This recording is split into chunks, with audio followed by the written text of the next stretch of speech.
What is up, you guys? Welcome to a rebroadcast of Midlife Vibes, or actually Convo and Cocktails, second live stream ever. I want to thank everyone who's already on here, and as hopefully more people will be joining in soon enough.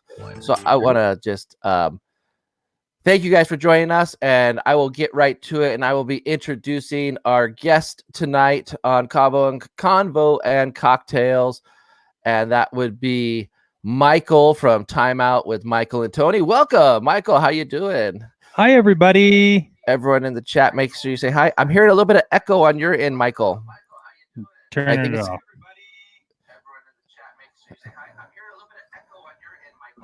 Yeah, you hear that? I do. Okay. I didn't hear it before, but I guess it was your laptop sound was on or something. Or your phone. One of the two volumes is up. How about now? Nope, I'm still hearing that it. Works. Oh, wait, no, that's me. Never mind. I'm blaming you, and it's me, dude. What is happening? Oh, my God. Hey, Jeff Pike, how you doing, kiddo? Brittany's new page. Welcome to Convo and Cocktails. So this is our second episode of Convo and Cocktails, and just so you guys know, in the chat, I just want to kind of break this out there real quick. We got Timeout with Michael here and Tony. We got Michael from them on. And just so you guys know, if we don't respond to your chat or anything right off the bat right away, we're just having a conversation here talking. I'll be looking at the comments on the chat throughout the place, but throughout the time, but we'll see how it goes. You're my second test subject, Michael. Great. Sorry, I was looking down at my laptop because I didn't know it was me. I didn't know who it was on the audio feedback. This is the things that you learn, though. So this is fun. Yeah, and I was so concerned, looking at you, thinking it was coming from your laptop and your phone, and it was my phone right above me, coming from me. I always seem to forget to turn down the volume on my phone. I don't know why, but I just do. I hit all the mutes on all the computers, the monitors and stuff for my computer. So because I'm actually looking at you in 3 different locations right now. I know. You're over there, you're over here, and you're up there. Down here, over there. So, hey, it's Convos and Cocktails. So, what are you drinking? I am drinking, is it Disorno or I don't even know. Disaronno. Yes, yeah. I am drinking Disaronno in my Midlife cup with some orange juice. I don't know if that's how you're supposed to drink it, but it said with something, so like a juice or something. So I was like, I'm drinking that, and that was a actual Christmas gift from Kidult TV, who's in the chat right now. So thank you, Kidult. I have broken it open, and I am sipping on this, and it's different than what I thought. It's actually a sweet drink. I think it's it has a sweet flavor to it. So I was like, okay, this could get you into a lot of trouble, by the way. It sure could. I have it's Mardi Gras. For everybody that knows. So I have a hurricane in my cup. And who does this cup, Josh? Can you tell who does these cups? I can, you know what? I'm going to tell you what, somebody in the chat, tell me who does that cup, because I know exactly who does that cup. And if anybody in the chat, I think there might be 1 or 2 people in the chat right now that would know who does that cup. I'm going to give them a chance. You guys got about 10 seconds to answer. If you don't, we're keeping this moving. And I'm going to tell it. I'm going to give it up. I'm going to give up the information. Hey, DDG, welcome. Joe Ross, welcome. So who does that cup? Because nobody answered is Brittany from the Yaya Chronicles. Yes, thank you, Brittany. So Brittany made these cups for me and Carrie. So this is Goofy on there. And then I don't know if you can see it. I'll get close. It says Peepo. And Peepo is, if for those of you that don't know, we have an exchange student. So she's Italian, and in Italian, Goofy is Peepo. Nice. Really? I Yeah. didn't know that. I learned something. You know what? I learn something new every day. That's why I try to tell everybody too. You got to learn something. You really, if you pay attention, you really do learn something every day. There's always information out there that you can learn. So Peepo. Absolutely. Peepo. I'll never look at Goofy the same. It'll always be Peepo now. Well, Becky better not start calling me Peepo. That's all I know. That's all I know. So tonight we're going to talk about a few things, but we're really going to talk about podcasting. We're going to talk about some things Disney. We're going to talk about some of the stuff that you covered and stuff. Because this is actually a topic that really interested me because this is only my second podcast, and you've been podcasting for a little while now. I mean, do you know how many episodes you guys have already? 32 episodes. Jeez, Louisiana. You're like an expert. Okay, I just got nervous because I'm dealing with a professional here, you guys. This is ridiculous. 30 something episodes. My gosh. So really, like, how long, when did you start? Like, why podcasting? So I don't know. For most of people that are on your page, kind of got from, I don't know, the past couple of months that you have been doing things. I think you've talked about how you've you're listening to more podcasts. You're listening to more talk, things, people talking and interaction on that. I work I'm a salesman for Pepsi and Budweiser. And as I go to each account, I used to have XM radio in my truck and I would listen to all the music. And after a while, it was repetitive. The same music got played. I got sick and tired of it. Like songs that I really enjoyed and loved, I hated. I just started not liking them anymore because they played them so much. So I started listening to talk show radio. In fact, the Dan Le Batard, I'm a big sports guy. So Dan Le Batard and Stugatz, that's, I listened to that guy because he has a lot of things. And then I'm like, then the podcasting, of course, was huge. And I had listened to a couple podcasts. And I think everybody knows the Joe Rogan Experience. I mean, that's like number one. It is the number one, and absolutely really cool.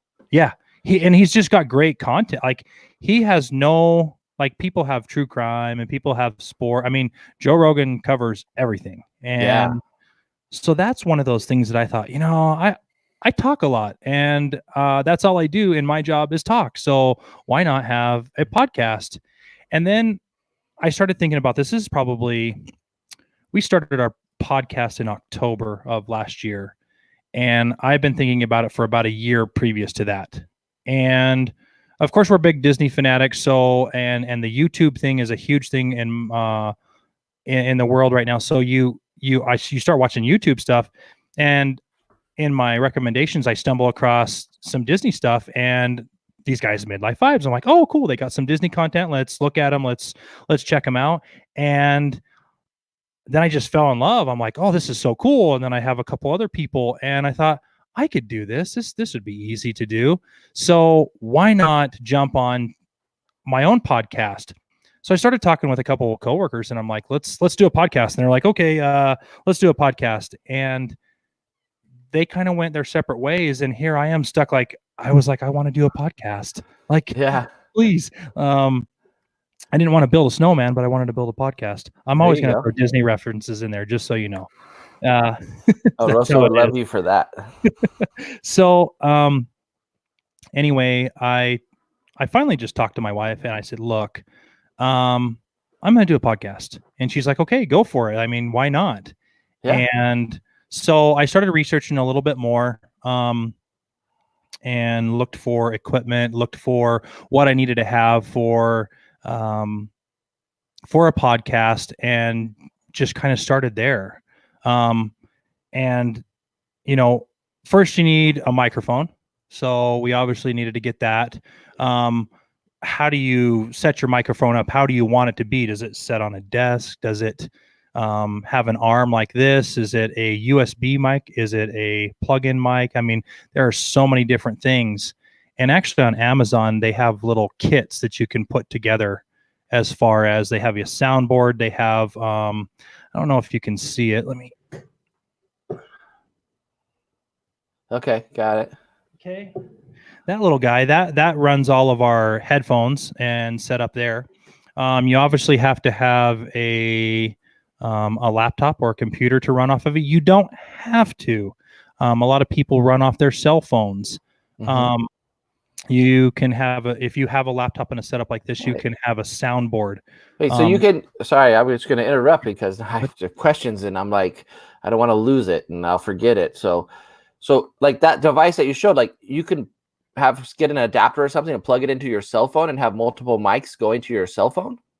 I believe you can. And I'm trying to think of the program. I don't use it, but have seen it out there. It's called Anker, and it streams directly off of your phone. So you can essentially plug into there and do all that and record off of things just like that.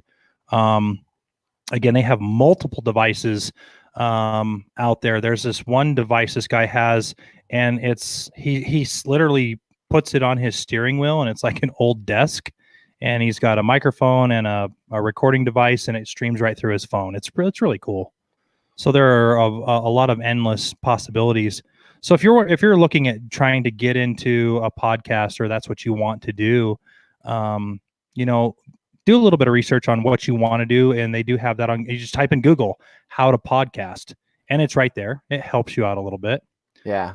Yeah, you know, like for me too, like I only have one microphone. I mean, you got a whole studio setup going on over there. And you know, so my next thing, like I'm looking at, like if I continue with this podcast, is I really have to get one of those little, I don't know, what do you call it, a mixer? You call it where you plug your mics into it to get 2 mics or 3 mics to go to one source.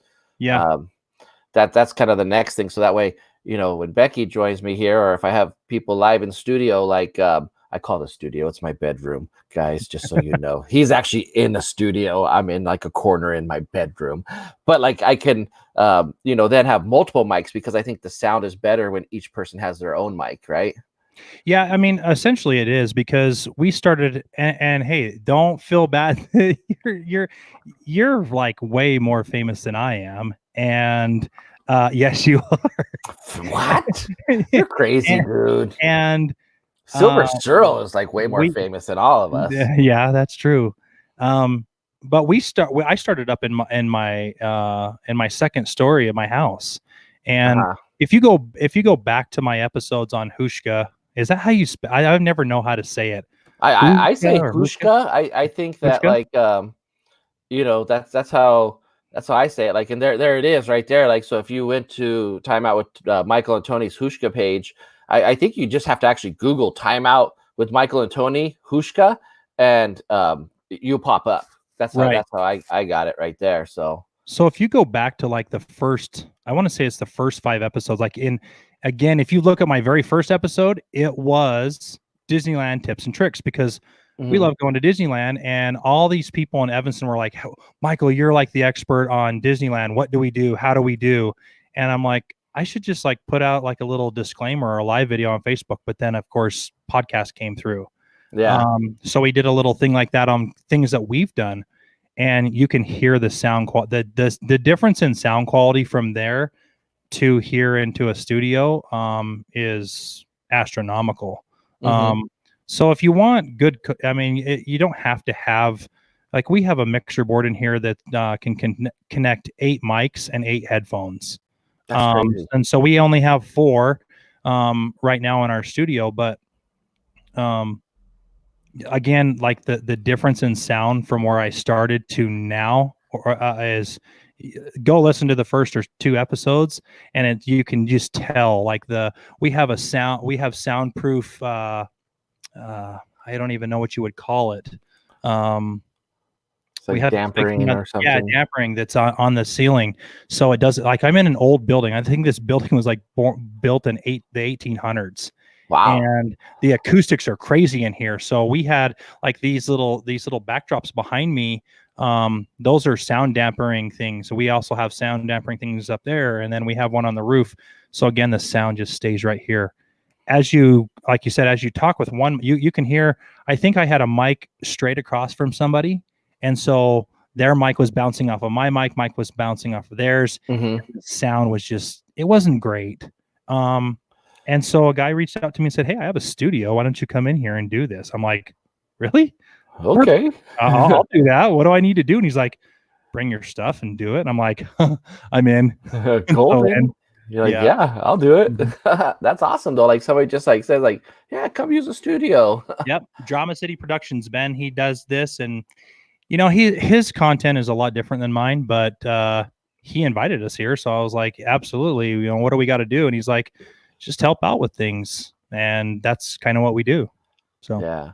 And like for me too, like I mean, you guys, Becky, like it's been years, like I've been talking about like podcast. And I never thought I had the right setup or enough stuff, or you know, because we progressed from taking pictures on Instagram to then starting a YouTube channel, And then I started getting into podcasting as far as listening. And then I'm like, I want to do that. Like we already do live streams. We already talk a lot. Like I want to do a podcast where I can just talk about anything I want to talk about. And, because on our live streams, we talk, it's mostly Disney, theme park, travel. And I still want Convo and Cocktails to kind of have that part of it, because that's me. But I also want to be able to talk about other things. And so, it's just something that I've been wanting to do. And then like, you just have to, I guess I have to say, you just have to pull the trigger. You just have to do it. Like you have to break the ice. And even if, like you said, you didn't have all the studio and this great stuff, like I'm in a bedroom, I don't have like all this sound dampening stuff. So I might sound a little thin compared to some of the others out there. But, just by doing it and talking, that's what really is the content, is what, people want to listen to, I think. And just, my idea was like bringing like you on, and the Yayas and future guests on, and just having a conversation and just talking about things. Like this is so for people in the chat and watching right now, this is something that I'm totally into, is like podcasting right now. This is like my, like, I love it. But besides watching Class B RV videos on YouTube, I do a lot of researching on podcasting, and I look at equipment, even though I'm not going to buy it because I don't have thousands of dollars to buy that stuff, but I'm looking at it. I'm totally intrigued by it. And that's why we're talking about it, because it's something that, you're doing, you're living, something that I want to progress in. So, I mean, it's just a great topic, I think, to talk about. Yeah. And as far as expense goes, like the board that I have in front of me was $100. So I need to find out where you get your deals. I just really, I look and I do the same thing you do. I research, I look at reviews. Of course, these mics are Ben's mics, and he had these here before. We had a couple arms. He had a couple arms. We just, again, with our Patreon members that we have and all of that stuff, we use that money to put into this studio. And I hope that everybody really understands that when we give you a YouTube shout out, when we press that paid thing for a super chat, or we send money through a Patreon thing, it's for this right here, so that we can provide better content for all of you that are listening and watching. I don't go buy a cheeseburger for lunch, unless I put out there on a super chat for you one time, like, hey, go buy some Starbucks. I mean, yeah, and I did. Yeah. Perfect. So that's really what that's for. But you can make podcasting very inexpensive, or you can make it really expensive. Like the arms that we want, they're $130 a piece. Ooh. We're not there yet. So right now we have the $25 arms. I mean, and it works. It's okay. That's like kind of like what my arm is like. I basically go to Amazon and I look for the cheapest stuff with a good reviews, and that's what I buy. Right. So like I'm like, this arm will do what it needs to do right now. I don't need something totally agile that can go left to. I mean, it does turn left to right, but like it's limited compared to what some of those arms out there can do. And but when you're starting out, you don't need to spend a lot of money, because you never know if you're going to stick with it, or and then if you do, you can progress with it, and you can gradually invest into it, Mm-hmm. So, and that's kind of what we've done. We've upgraded, we started with a 4 mixer board. Now we've upgraded to an 8, with hopes of something different. Maybe somebody sits in the back and, just talks on a microphone. You don't hear them. I don't know. And it's different, just because when you think about a podcast, it's audio. It's not a live. It's not a stream like this. But you still, and I think, again, Joe Rogan Experience is the mold everybody goes off of, and he does live on top of his audio, and his is pretty much like, I don't do any editing. There's no editing. Mine, it is straight. This is what you get, and we try to do our best to talk and articulate all the words, and we get words we don't understand, and it's okay. It is what it is. Well, So that's the fun about being live, though, too. Like Becky and I really enjoy live streaming on Tuesday nights, and so Convo Cocktails is going to move to a different night, because we really love doing our Tuesday night live streams, and when we can't do it, we miss it. But it's that live, it's just you. It's real. There's no there's just nothing. There's no like you said, there's no edits. So what you say is what you say. If if something accidentally comes out, something accidentally comes out. It's just the way it is. And Right. I like that feeling of live TV and or even podcasts. Like even if you record a podcast, there's no reason to edit when you post it. You just post it, because that's you being you, Right. I mean, there are some things that you probably ought to edit. Now, we do have a secondary podcast that we're going to release here soon. We'll talk about it. It's called Devos with Michael and Tony.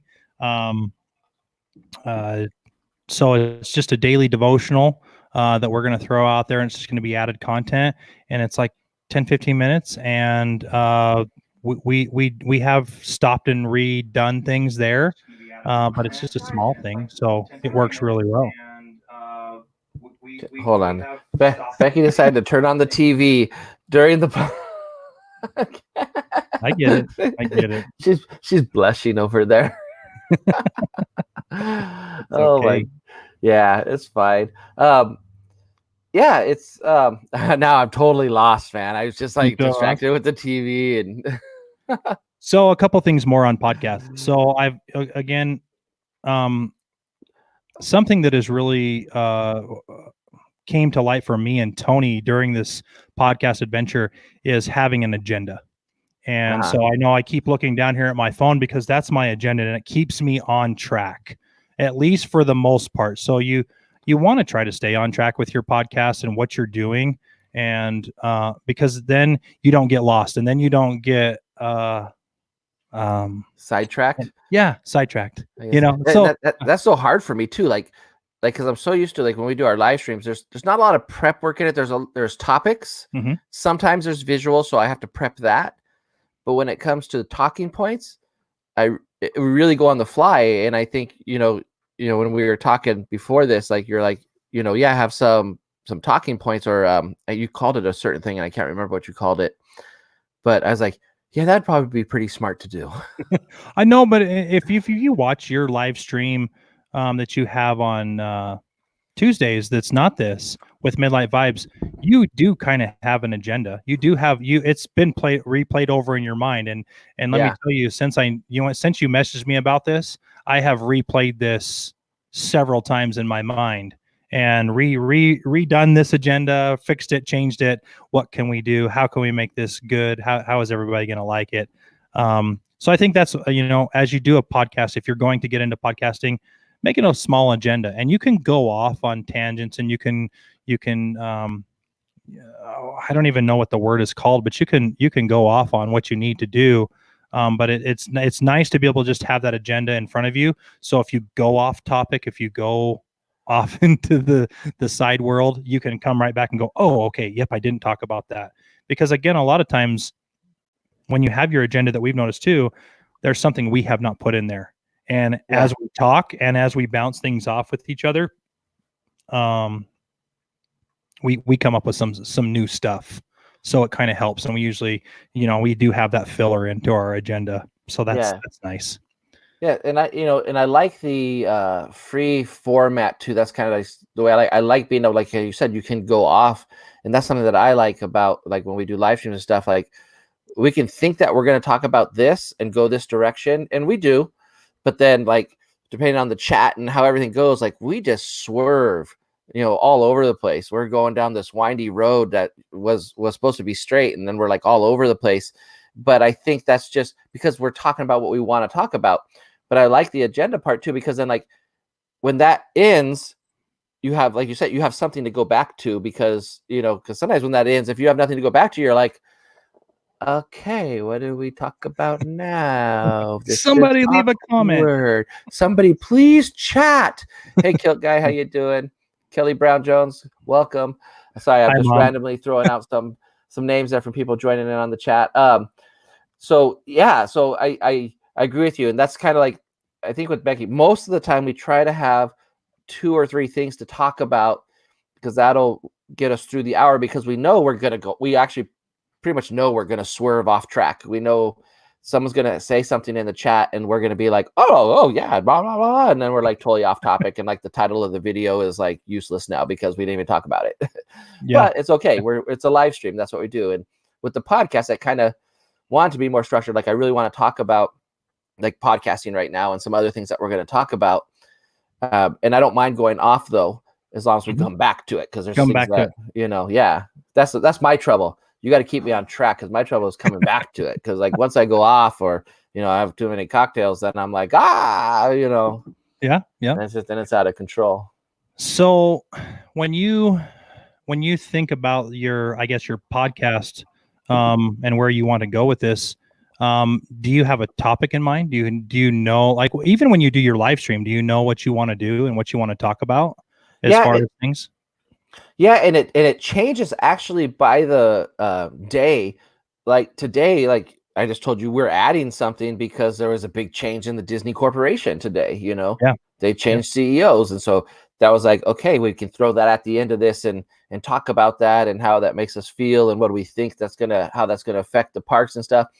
So I do usually have something that's in the works that's a relevant topic to our lives, maybe traveling or to amusement parks, whether it be Disney, Knott's, things like that. Experiences that we've had in just the recent week, like we went to Knott's Berry Farm Peanut Celebration, and what a great time we had. And so that would be a topic maybe on our next live stream, that we talk about it and how great it was and how we look forward to it for next year and everyone should go, blah blah blah.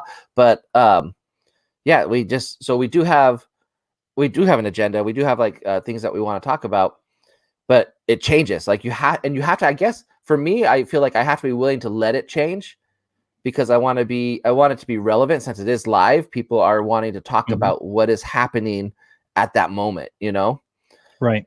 So like, I know there's people in the chat that are going, when are they going to talk about Bob Iger? When are they going to talk about Bob Iger? So, Right. Yeah, We will. It'll Don't come. worry. It'll come, guys. It'll come. But Just be patient. Yeah. So that's another thing too. Topic. You have to be able to, like, I can tell you right now, talking with Tony this past week, because we moved ours from Monday to Wednesday, and I felt like I cheated on him yesterday because I was not at the podcast. We weren't doing things. And I'm like, what are we doing? Like, I had no idea what to do with my life yesterday because I wasn't on the live podcast. And we've moved that just to change a few things and help. I mean, our life doesn't stop. So to make things work and go around that, I mean, and that's one of the hardest things I think with podcasting and live streaming. And you did talk about this a little bit, is giving that content to people who look forward to Tuesday, people who look forward to the Monday. And then you're not there and they're like, where are you? Like, you've ruined my life. No, but they, I get messages like, is everything okay? Are you okay? Like, right. And usually that's why I usually will try to shout out either on a post on YouTube or on Instagram and say, sorry guys, we're not doing a live stream tonight. Something came up. It's somebody's birthday, whatever the case is. But just as much as people look forward to it, we look forward to it too. And like when we can't do it, there's, like you said, there's something missing. Like you're like, what happened? There's something wrong here. And that's, again, that's another thing that brings us back. Like, oh, they do like us. They do care about us. We do have some good stuff. But so going back to it, me and Tony have talked about a topic 4 different times this week. Like we were going to do this one topic, and then we're like, I don't know if that's really relevant. And then we were going to like, okay, let's talk about this topic because this is coming up. And it's like, yes, Carrie, I did feed the dog. Sorry. I had to go off on a thing. Then we talked about this and wait a minute. Well, that's like 4 weeks away. So let's not talk about that just yet. And I mean, I would say we probably have about 40 topics in the tank ready to go, ready to talk about, but it's just trying to find the right time for that. Yeah. And as I talk about this too, for those of you that want to do a podcast or would like to do a podcast or even live or both, please understand that not everybody's going to like your content at that time. And that doesn't mean that you need to stop. That doesn't mean that you need to be done with things. There's going to be some stuff that interests people and there's going to be stuff that does not interest people.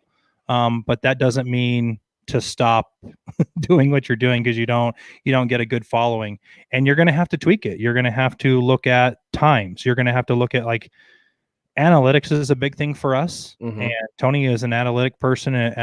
He's more of it than I am. I just keep like going, here he is. He's not here. He's not here. I know your other half is missing. Anyway, he does that, and he looks at the times of when people are on. what day of the week is really the best, and how that works. Sometimes you have to do that a little bit of research on that to find out what your guests are. I mean, you guys are in a different time zone than us, so as it's early for you, it's a little later for us, and then even like with your audience, they might be in like New York or Arkansas or something, so it could be a little bit different. So you kind of have to, again, topics and things of that nature. Look at those a little bit, and don't get discouraged. That's what I can say on that. Okay, sorry, I was messing around with my computer, and I think I actually played some audio from something while you were talking just at the last moment there. I was like, well, no, and that's something too. Like, so it's kind of interesting because like podcasting and live stream are very similar, but one's like video, and you're interacting with the chat probably a little bit more than you would be in podcasting. But here's another thing too that comes up with live stream, which probably comes up with podcasting.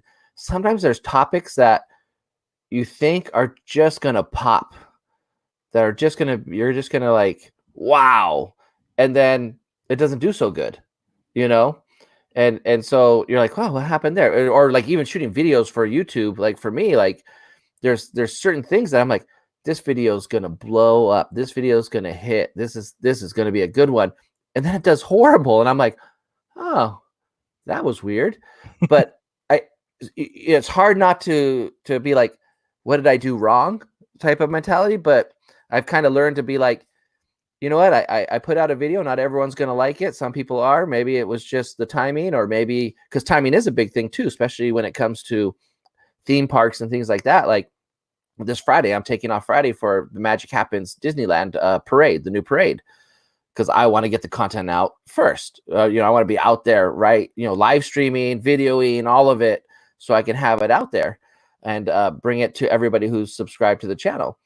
But sometimes it just doesn't, I guess, work because maybe everyone has the same idea as I do. So then YouTube gets overloaded with the same content, so it doesn't drive as much traffic to maybe my channel because it's driving it to so many different channels. Right? Or so some of your more popular channels. Yes. There are more popular things that people, I'm going to go listen to this content because this might be better. I don't know how that, like, I'll give you an example. One of my podcasts that I did was F Mondays. Okay. And so when I talk about that, if you listen to that one, I get so tired of hearing people say, oh, it's Monday. Oh, I didn't do well. Well, how about this? Let's change the whole subject and the whole dynamic of that and make Monday your person. Like, just take it head on. Make it like a Friday. Like, everybody loves Fridays and they enjoy it because they know it's the weekend. And I get it. Monday's hard to come back to, but if you make Monday like the best day of the week, the rest of your week is going to just flow so much better. And I've learned that a little bit. I still go back. I'm like, oh, Monday was horrible. Today was horrible. This week, yeah, because we didn't have a podcast. And now we're here on Tuesday, and I'm just so excited for this one. And it just dragged. I'm like, okay, come on, let's go. So I thought that was going to be so good, and it wasn't. I mean, it was, but it was not one of my top ones. And then we put out bathroom etiquette with me and Carrie, and that one just went crazy. Like in the beginning, like we were like, oh wow, this is so good, and it was probably because she was on it. It had nothing to do with the topic. It was just because she had her magic in it. And bathroom etiquette, because everybody uses the bathroom. Right? So everybody has an opinion on how the bathroom should be used, whether it be the shower, the toilet paper, the air freshener, the fan. I can go on and on. What type of, should you have carpet, tile? Should you have a rug in front of, everything? Right, Becky? Yeah. I'm Carrie? looking. No, but it's a very relatable topic. Mm-hmm. So it worked really well. One that I know that worked really well for us was UFC 246. We talked about it. We talked about all the fighters. We did a little blip of it, gave what we thought would be good. And and it blew up. It's one of our best episodes. It's one Do Better. I have a really good friend who has a clothing line called Do Better, and she rocks, and we all love it here in Evanston, and it has spread everywhere. That was a really good one. I think after that one was Bodyweight Fitness with Tony, and that's when me and Tony were like, man, we really work together. Like our dynamic is good. He is. There you are, Tony. Finally, here you are. There he is. See, it works. See how it works.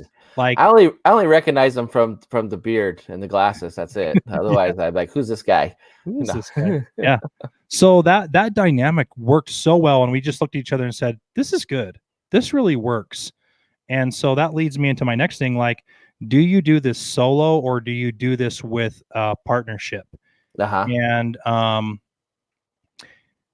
again, me and Tony our dynamic works so well that we can like, even if he's having a bad day or I'm having, like, it just works. And it's crazy how when we get done with the thing, it's just like, wow, you picked up on that right away. You knew exactly what to go after. And we just feed off of each other, and that's just a totally fun thing. And we have some separate things that I think we might do down, like Tony might do something separate and he might be more of the lead guy, and that's, there you go. How do you do that? Who's the lead person? Yeah. Just because it says Timeout with Michael and Tony and my name's first, it doesn't matter. Hopefully people don't get that wrong either too, because it's just as much his show as it is my show and our show. And it's just alphabetical order. Yeah, I didn't even think of that. Now I am going to look at that. So like, correct. I don't know what's the term I'm thinking of. I'm looking for Becky so she can ask me, but she's not. She's ignoring me. What is it, Becky? What's the word that we're looking for? Well, like even like Timeout with Michael and Tony, the acronym is TOMAT. And somebody brought that up a couple weeks ago, and he was like, "What is TOMAT? I don't." Timeout with Michael and Tony. He's like, "Oh yeah, I got it." Hey, yeah. So that's funny, actually. Anyway, but hey, I just realized something on StreamYards. I realized that I could see the Facebook and the YouTube comments on StreamYards. Oh yeah, so I didn't know that. In the little corner, it does say that. Yeah, you can see the YouTube symbol. Yeah, or the Facebook comment. It'll show FB. Yeah.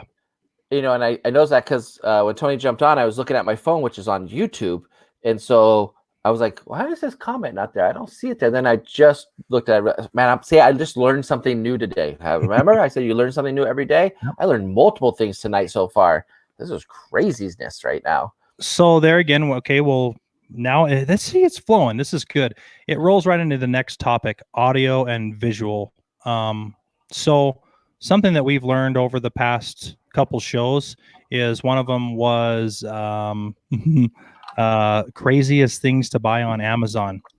And we noticed that as we were showing pictures on the live stream, that people that were listening to it on the podcast audio wise, there it is. There's one of those things. Dude, these are ants. You can buy ants on Amazon. Did you know that? Live, not dead, live. You can buy live ants on Amazon. That's one thing you have to look at as far as podcasting is if you're doing a live show and you're going to put that on the audio version.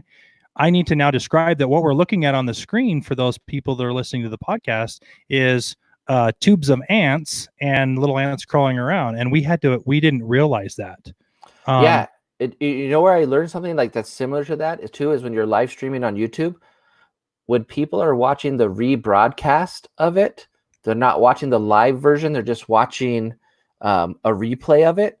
They might not get the chat.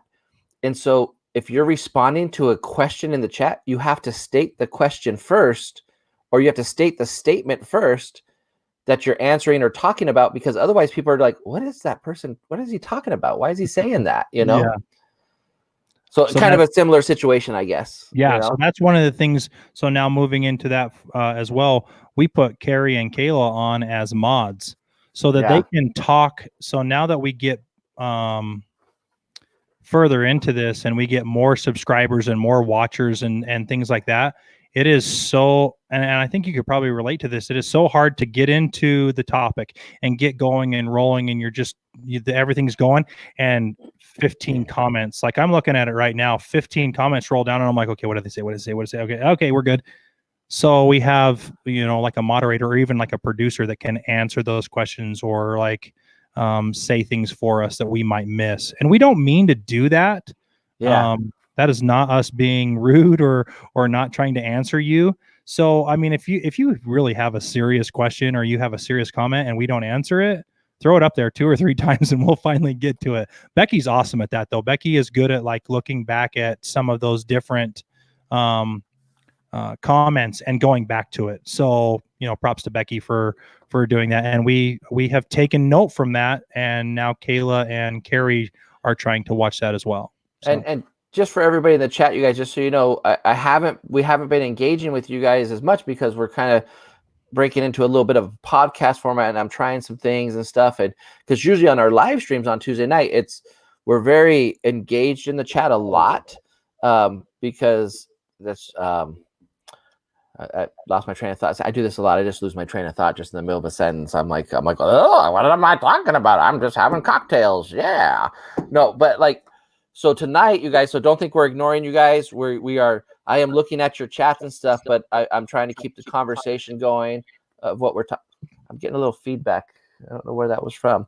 So I'm just trying to keep the conversation going because it's just some topics that, really enjoy and stuff. So, but next Tuesday night, we'll be back to the normal live stream night, but this is Convo and Cocktails tonight. So a little bit something different. Yeah. I'm just throwing it out there because, our family out there, our subscribers and stuff, they're used to a high engagement level in the chat. And tonight we kind of not been doing that. So we're doing something a little different. And that's something that's cool about the live stream. And we've seen and enjoyed and also seen from yours as well, is your audience is very good to know that when you're engaged talking about your particular topic or what you're trying to give your audience, they are very good about talking to each other and helping each other. Like if you were to ask like, hey, what happened with Bob Igar and his sudden change of feelings today, and you just continue going on it and somebody jumps on and they have not heard about it, but then they see something, somebody's really good about answering that comment down there. So for live stream wise, awesome for everybody. Thank you for helping us out on that because we do miss that sometimes. So It's nice that they at least keep the comments engaged when they know we're talking about that. So that's great. Yeah. And it's, everybody in the chat is awesome here, and the community that you build from the channel, from the live streams and stuff is just, we've been very lucky that we have a great community that we're able to, we don't get a lot of trolls on our channel, and I shouldn't have said that. We're probably going to get some right now, but everybody is really nice to each other. When somebody asks a question, everyone chimes in and answers, and Becky and I are the first ones to say too, like, we love Disney, but we don't know anything about it. Like, we don't know all the names of the characters in movies. I don't know a lot of stuff. So, but a lot of people in the chat do. So it's just a great community because people will be able to answer those questions and get, so it's just a good interaction. You know what I'm saying? You know what I'm saying? I do. Yeah. Yeah. I love our group out there. I love all our friends out there on the channel. It's just awesome. So let's see what I have. These are more things like for me that I'm asking because like I'm just so curious. Like when you maybe already even talked about it and I already forgot about it, but I don't know. But what would you say was the hardest thing to just setting up your podcast or starting your podcast? Finding the platform, Hushka, Podbean, Anker. I'm just throwing some out there. Dude, you're totally right, because I was totally confused about that. And then you're like, Hushka, that's who you went with. And so I'm like, okay, that's what I'm doing. Then I'm going on Hushka. And then I did that, and I'm still not on iTunes. Like I still have, I guess I don't have an iTunes account, so I have to create one, and I just haven't had time. So, but like we're everywhere else, because once you get onto Spotify and Hushka puts you out there pretty good, and now we're on Google Podcast and stuff. So, you can search it, and you can find it, but like iTunes, I'm not on iTunes. You're not on iTunes? No, I guess I have to create an account to be able to Is that what it asked you submit to it. do? Yeah. Oh, Like okay. I tried to, and it said you have to create an account. Then I'm like, then I go, and then it keeps going to a page that's not really the right page. So I just haven't invested, my bad. I haven't invested the time to really do it, I guess you could say. Yeah. But I need to, because that's a really important one, right? That's the important one, is Yes. iTunes. Yeah. That was probably the hardest thing, trying to figure out my platform of how am I going to stream this to everybody. And Hushka only does Devers is a new one that they just put on there. Spotify, Google Podcasts, and Apple iTunes, and then the Devers or Devers.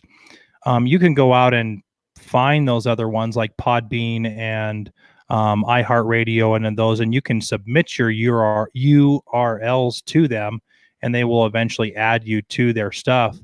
But Hushka's great. Like if you can get on, again, I would say if you can get on Spotify, Apple Podcast, and Google Podcast, you're golden. You're set, because those are the three main platforms that everybody listens to podcasts through. Hushka is just nice because it has that's where you can put your content together. You can create an episode. You can edit if you wanted to. And it's free. You like the ones that I looked at, you had to pay like $5 a month for 1 gig of content in there. Hushka gives you like 5 gigs, and we're at 32 episodes, and we haven't even tapped like 1 gig of content into their stuff. Is there a time frame for that gigabyte, or is that just lifetime? You get total 5 gigs until you have to start paying? That's a good question, because I was looking at the other day, like, okay, is this just for like my particular season? Is this for my like a lifetime? Like they do have a membership that you can pay through for Hushka. Yeah. But I haven't got to that point yet. So, or even is it for like, because now I started a Midlife Vibes podcast, which is our Tuesday night live stream, normal Tuesday night live stream. And then now we have Convo and Cocktails. So I have 2 shows on Hushka.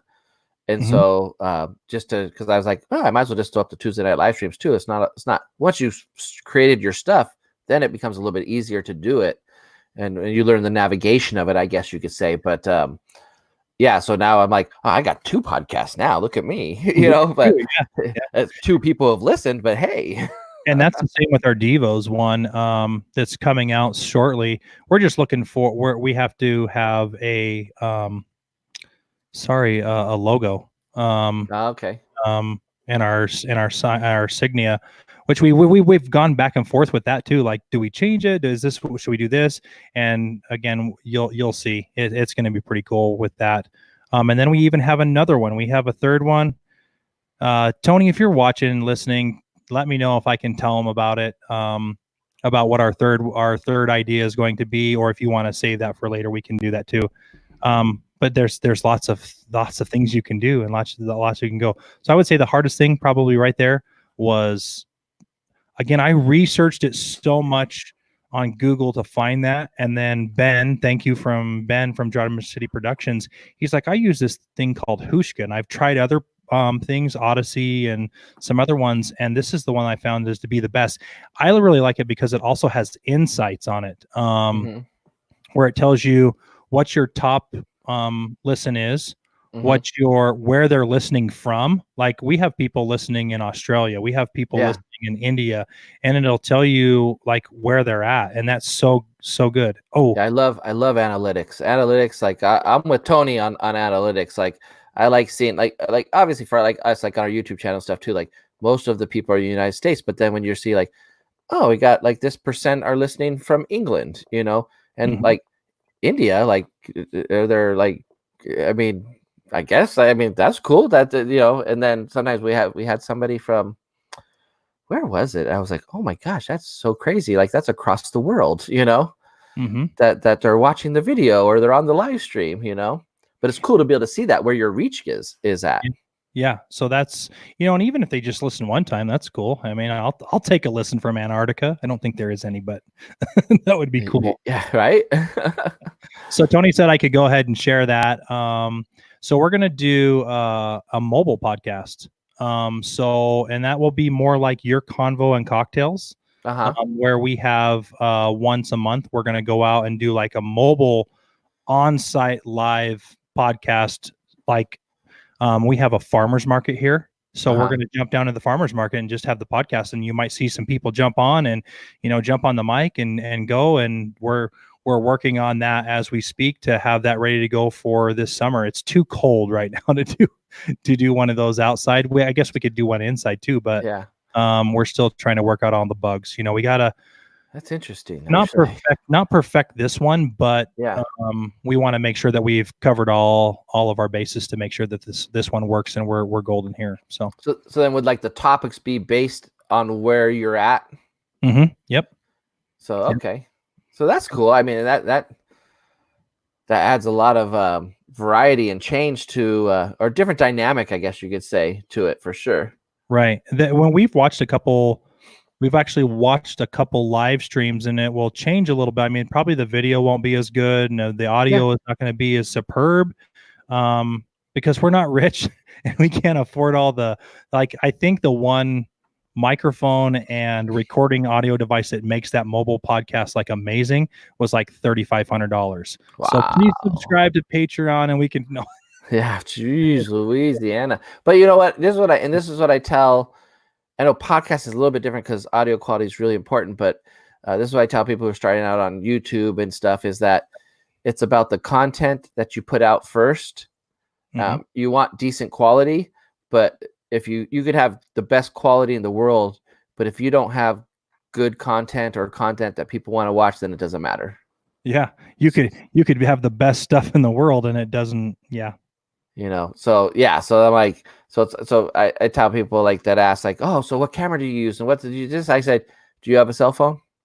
You can use that, So it's really, it's content for me anyway. It's content first, quality second. I mean, quality is important, but I think content first, because if like I said, if they're not interested in what you're saying, they're not going to watch, Yep. Or listen, I should say, in podcasting, listen. So do I get to do a little plug? Sure. This is not a sponsor. Bud Light Seltzer. If you like Bud Light, you'll like Bud Light Seltzer. It comes in 4 delicious flavors, and it's undescribably good. Bud Light Seltzer. Wow. I guess you've never done that before, huh? That is... Gotta sell my product, right? Dude, why are you not on a commercial? Because the guy beat me to it. Actually, is kind of what he did. But it's so funny. Like I did a live one, and we did some samples on the Bud Light Seltzer, and I just kind of copied it a little bit. I didn't copy it word for word because obviously there's rights and things like that. But I tried to get kind of close and just be funny about it. But yeah, Bud Light Seltzer, Convos and Cocktails. Yeah. So let me. We're gonna take a little bit of a change here, and we're gonna do some promo for Michael real quick. I'm going to just show you where you guys can hit him up, Michael and Tony, and then we're going to jump on to our next thing here. But I just wanted you guys to be able to, we got some people here. Oh, wow, it's blurry, and I don't know. Oh, I know why, because I was trying to watch the podcast while I was talking. Let me. Did you have any more questions on podcasts? I probably cut you off. You probably do. No, really, it was like... I was really interested about the set. What I could say is this before we go to the next thing, because now I'm all confused because I did something weird on my computer, is that, it was great knowing you who does a podcast, because you actually really guided me a lot. And maybe you don't even know that, but just the conversations we had, just about like Hushka and about, like you're like telling me about how you got to get on different platforms and stuff like that. Like I was like, I wasn't even thinking about that. I was thinking like, podcasting, this is so simple, and it's not hard, but with everything, like with YouTube and everything, you just need to do your research. But it does help to know somebody who's already done the research, I guess you could say, who has experience, because you're right. There's so many platforms that you could put your podcast on.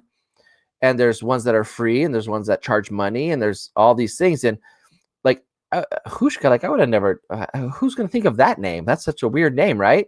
Like I would have never like Hushka, but it's actually worked out pretty good, and it was really simple to use and to get started and to get set up. So I appreciate that with everything that you've shown me, and that's why like I'm totally like I'm a real like equipment guy, like techie guy too. Like as far as like I see all your stuff, even though it might not be expensive, I want to like when I first watch you guys and I see all this table and I see these mics and I see all these things and I'm like, what does it take to get all of that to broadcast one signal? You know, how do you get it? How do you put it all together? You know, so maybe one day we'll sit down and we'll talk real tech stuff. We can have Tony on because I know he's the tech guy. He's the guy, right? He's the guy. You know, so he knows it all. You know, we probably bore everybody else to death, but at least we'd be interested in it. You know, Tony and I, we'd probably bore you to death. I don't know, but you know, no, you would have my attention because then it's like, oh, now I know. Well, yeah, no, Tony is the guy when it comes to all that. He understands that. I mean, he leads our church in worship too. Yeah. So as far as sound goes, like he is spot on when he hears, oh, there's something there. Oh, this doesn't work. Hey, let's change that. So yeah, he's the technical guy too.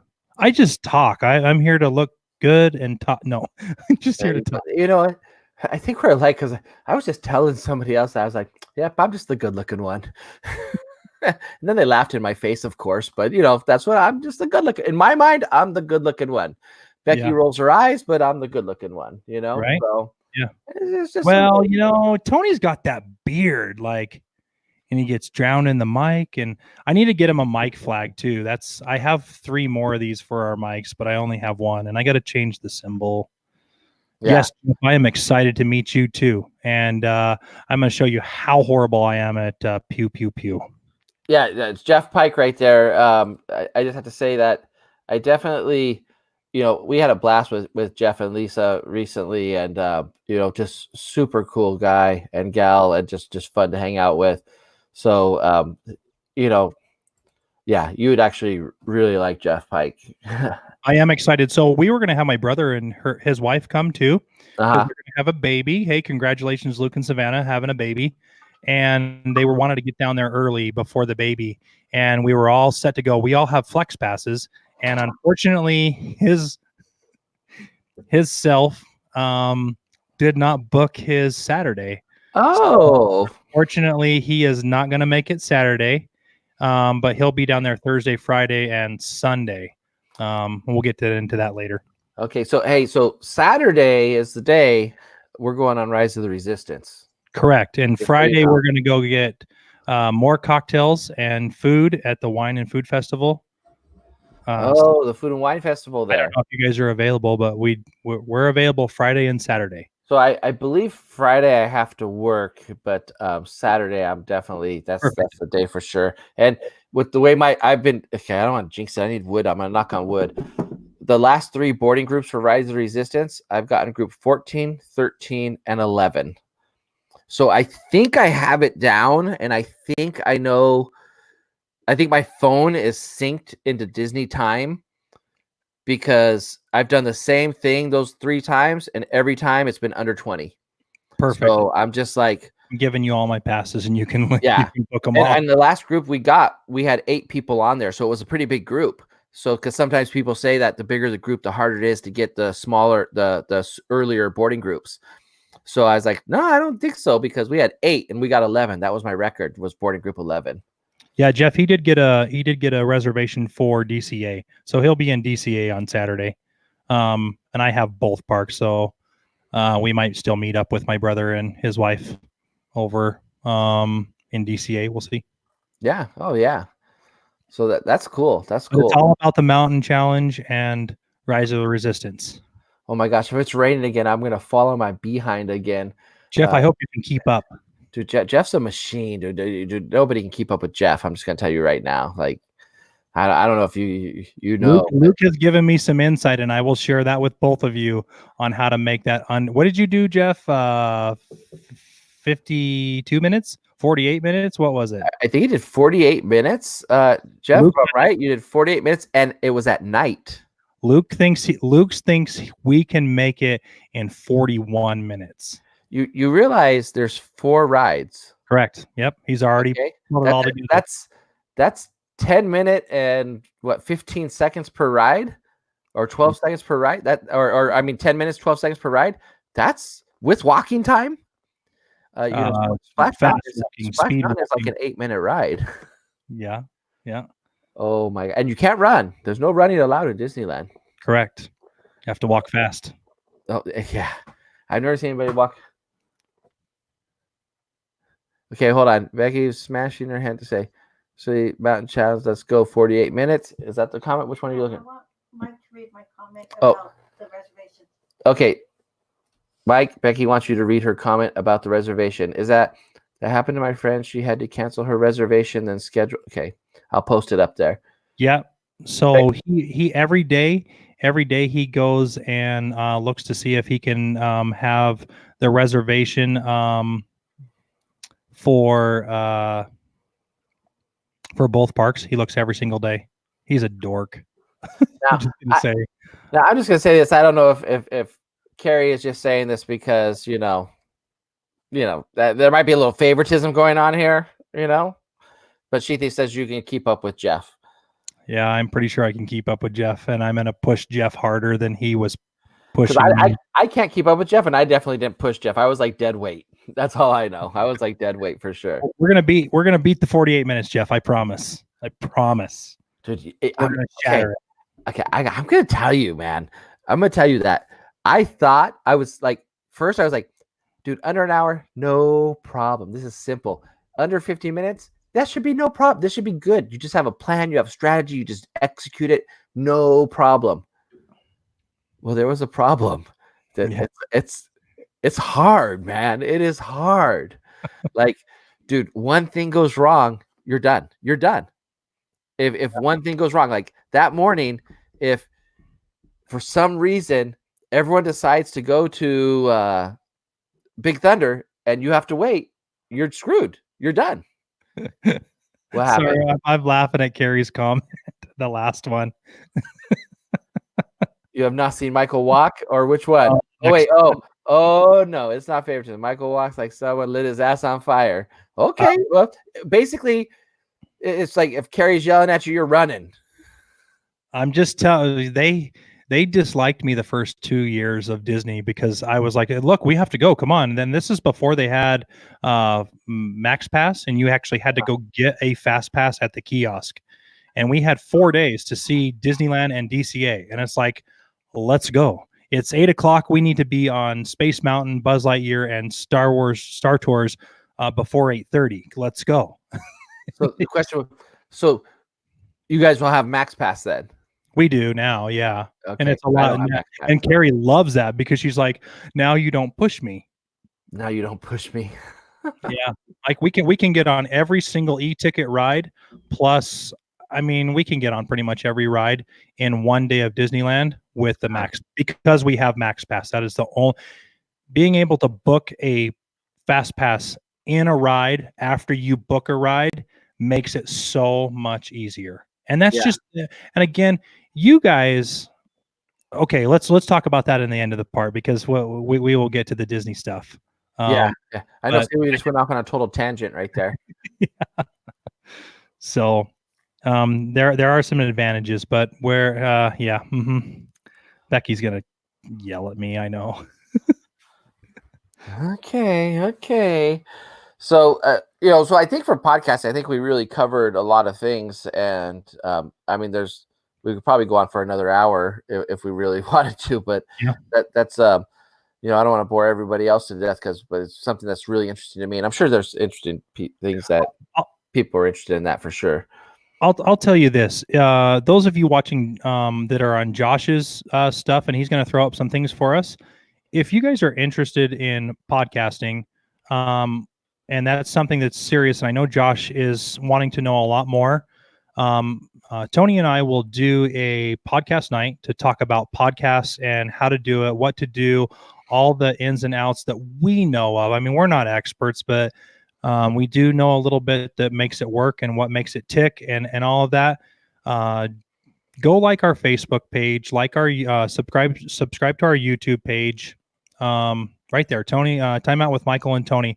Unfortunately, the and maybe Josh, you can help me with this, but the YouTube channel won't let me change my name from Timeout with Michael to my Timeout with Michael and Tony. You will be able to do that, but you have to just wait a certain time period. Because I remember Brittany's new page, she changed her name to LOL, and then as kind of as a joke, I guess. But then she couldn't change it for, I think it was either 30 or 90 days. So you can change your YouTube name, but it's limited on how frequently you can change it. Okay, so we'll go and try to change that. Maybe you could help me do that. But if you guys want to, if you're serious about the podcast stuff, we would be more than happy to throw that content out for you. So go subscribe to our page on YouTube, and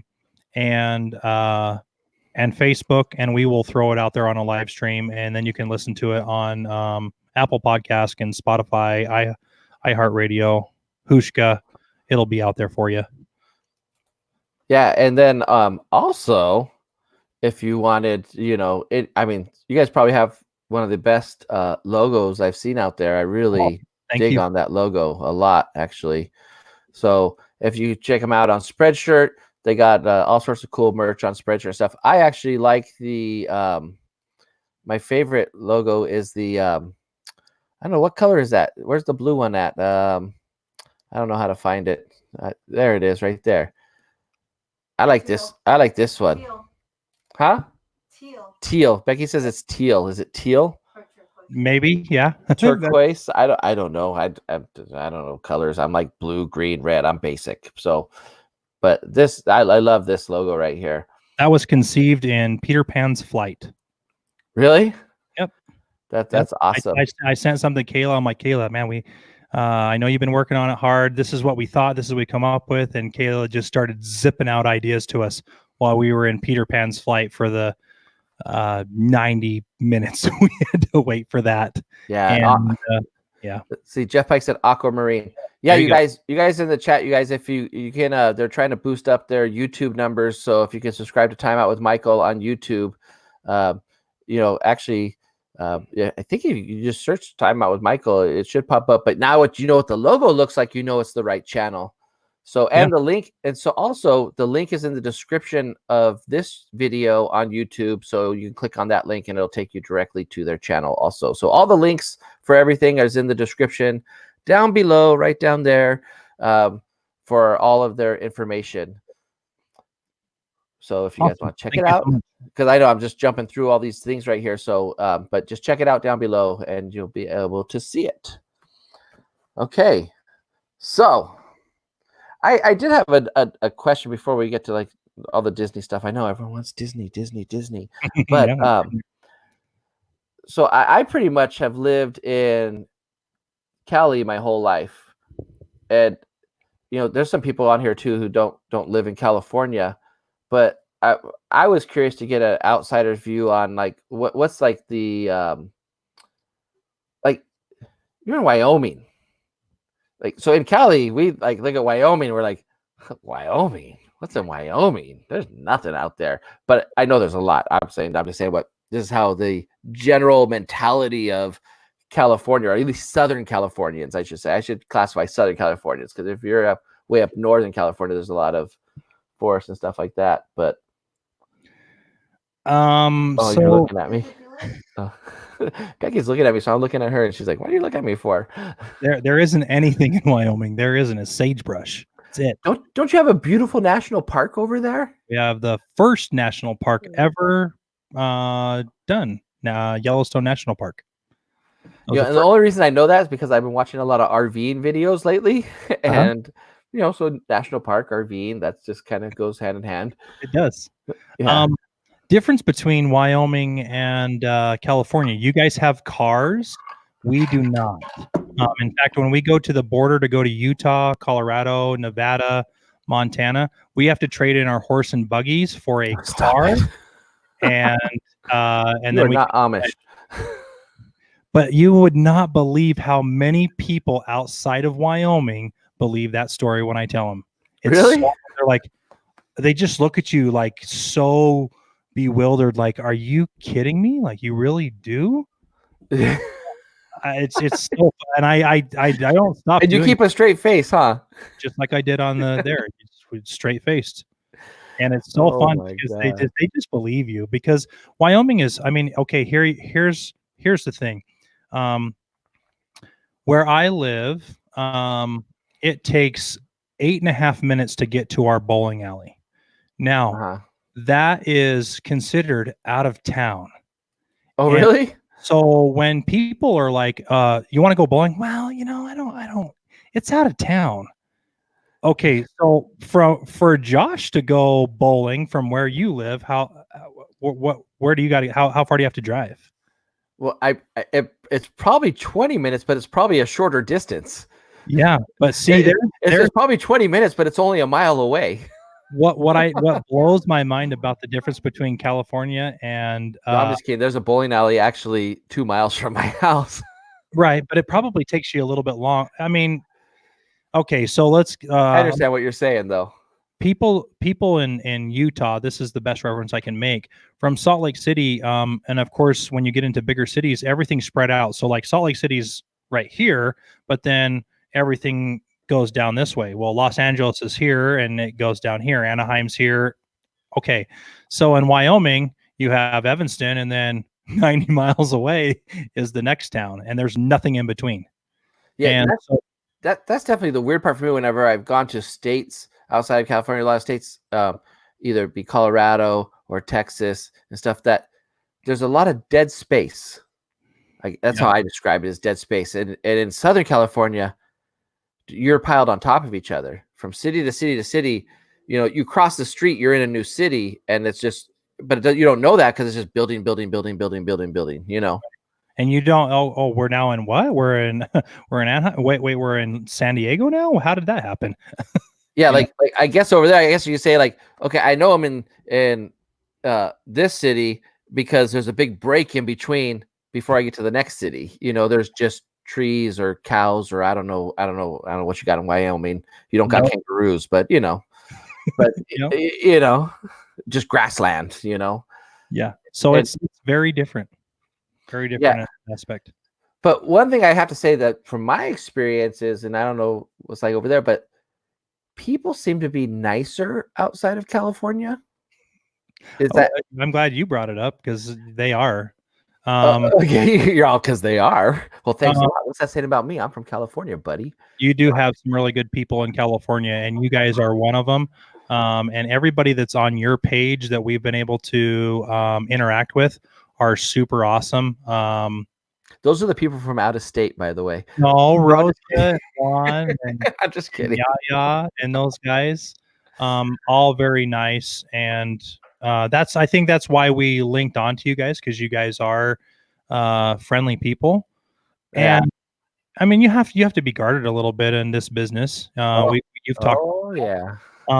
But one thing that we know, okay, so like if I was to walk into Walmart today, everybody's nice. They hold the door. Not that you hold the door in Walmart, but you like, can I help you with that? I mean, we're all very friendly. And then when people come out of state and they visit here, they're like, man, everybody's so friendly. Why is everybody so nice? That's just, and it's weird to them because they're not used to somebody come up and saying, hey, hey, your hair's nice. Love your hat. Have a great day. See you later. And then you're gone.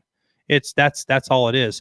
When you go to California and you're like, hey, yeah, that's a wonderful shirt. They look at you like, what's your agenda? What are you doing? Stop talking to me. I'm busy. Why are you gonna take it? Like no, like you're like Walmart. I'm like, oh, they're not very nice at the Walmart around here, but I shopped there because the prices are cheap. But yeah, hold on. I'm gonna time out Michael real quick while Becky tells me something. Oh gosh, yeah. So our Becky's brother has been in town with us for a minute, and but he's been visiting, and he's from Texas. Well, I mean, originally he's from here, but he's been in Texas for how many years? Like 10, 12, 15 years, something. I mean, forever, basically. And so he comes here and he just thinks he's going to be chit-chatting with everybody when he goes to the store and stuff. And they're like, what the hell are you talking to me for? Like, why are you like, it's a whole different environment. Like people are just in such a rush over here, and that they don't, now she's laughing. So I might as well just have her come over here, I think. if everybody's watching and I keep ducking from my mic because I keep burping. I've had to learn that too on the podcast stuff. Don't burp in the mic. Oh, I know. The mics pick up everything. They do. Jeff Pike on that, Wyoming. Yes, it is amazing. And extended backcountry. Like there is nothing more beautiful than the mountains, the lakes. I mean, it is something that a lot of people don't get in the big cities like California is the stars. Like, Oh God, I didn't even near- know there were that many stars in the world, in the universe. Riker freaks out when he doesn't get to see the stars when we go to California and visit Disneyland. He's like, Dad, I can't see the stars. I'm like, sorry, man. That's what the light does. So smog, smog and light. Yeah. No, but and I think though too, like for people like me who come from California, if I were to go to Wyoming, I would. Well, I like the outdoors. I'm not like an outdoor adventurous person, but I just like driving in the outdoors. Like I like driving through Texas where there's just a lot of trees and grassland and different, little rivers here and there. I'm like, oh, there's a river. Oh my God, I love the river. And it's not man-made. It's not a river bed that's draining the sewage to the ocean. What? This is great, And so like to me, I think Wyoming and just other states in general, like just from Utah, like we drove to Utah recently and when you pass Mesquite and you go through this mountainous terrain, it's not really mountainous, it's like foothills probably for you, but it's the mountains or the foothills are all around you and it's just beautiful. And I'm just like, oh, I'm so glad there was a little bit of traffic so I could drive slow and just look at every little tree and detail and everything. And then I guess maybe people who just live there are like, yeah, whatever, man, I think sometimes we take it for granted that we are right there next to a national park. I mean, because we have a lot of national forests by us. And the lakes, the mountains. Can you imagine taking Becky and Josh to see the Tetons? That is a sight to see too. Like, ooh, I just saw a video about the Tetons from an RVer. I'm telling you, I'm obsessed with RVs. Yeah, they are. The Tetons are. It's not. People like you watch videos and they talk about things and you show pictures and stuff. Pictures never do justice to what they are, and the Tetons are definitely one of those marvels in the world that like you have to see it to believe it. Yeah. It's true though, because like for the first time we went to the Grand Canyon, I was like, oh my gosh, I couldn't, because you see videos, you've seen pictures, but until you're standing there, it just like it's overwhelming almost because photos just don't do anything justice. Yeah, absolutely. So yeah, that's I think we take it for granted sometimes that we have a lot of this beautiful stuff and that it's not so fast paced. I think that's something that my boys had a hard time with, and oh yeah, something that you notice in I've been to every state except for Alaska and Hawaii, and I've been to several foreign countries too. Utah has the absolute worst drivers in the world. I will say that right now. It's not California, but you are number 2. We got to be close. But come on, New York's got to be close to that too. No, New York is not that bad. They just honk their horns a lot. They honk their horns. Something that's bad about California, and I think this is kind of funny, as we were watching Vacation, National Lampoon's Vacation, and as they're going to Wally World, which is actually Six Flags. Yeah. They're driving into California, and I swear they're up by like the Hollywood City Walk up there. They're driving. I feel like I've driven down that freeway, part of the freeway, and see that mountainside and a couple things. There is no traffic whatsoever. And that's if you go back, whoever watches videos, go back and watch National Lampoon's Vacation and go to the scene where they're in California and they're driving. That's what every other interstate in the United States looks like, except for California. Yeah. Here's something that's crazy to me as a Wyoming person to drive in California. Y'all, and there's the Wyoming stuff. Y'all drive so slow in the fast lane. The left 2 lanes are for fast traffic. Yes. The right the right lanes are for slow traffic and non-passing people, and it's exact opposite. I feel like it is exact opposite. And I get it because you're trying to get off on certain exits and things like that. But like my boys freaked out when we drove to California this last year, and we dead stopped in the freeway for a good 30 seconds. They're like, "What do we do? What is going on?" That's nothing. Yeah, I've been in the same spot for 2 minutes, and there's no accident. That's an accident where we're from. Like that's when traffic stops. Like a tanker caught on fire last year, 2 years ago, I think. Carrie let me know. And it stopped traffic from Evanston to Salt Lake, and that's 90 minutes. And we had to go a back route to get to Boise, in Idaho, to visit her sisters. But you go down to California, and that is normal. Like that is every day. Just FYI, I got out of work early today, and I was driving home at 2:00 in the afternoon, and there was a lot of traffic. It doesn't matter what time anymore. There's just a lot of traffic. Like it was stop and go. It was like, okay, go 5 miles, stop for a few seconds. Go 5 miles an hour, stop for a few seconds. I mean, I'm like, what? Where are all these people? They should be at work right now. But no, it's just nonstop all day here. So that is something that we notice as people in Wyoming. There cannot be much traffic in Wyoming. There is only 500,000 people living there. We really have that many? I don't think we have that many, Jeff. Jeff is a numbers guy. He knows these things. He can pull these numbers out like that. But yeah.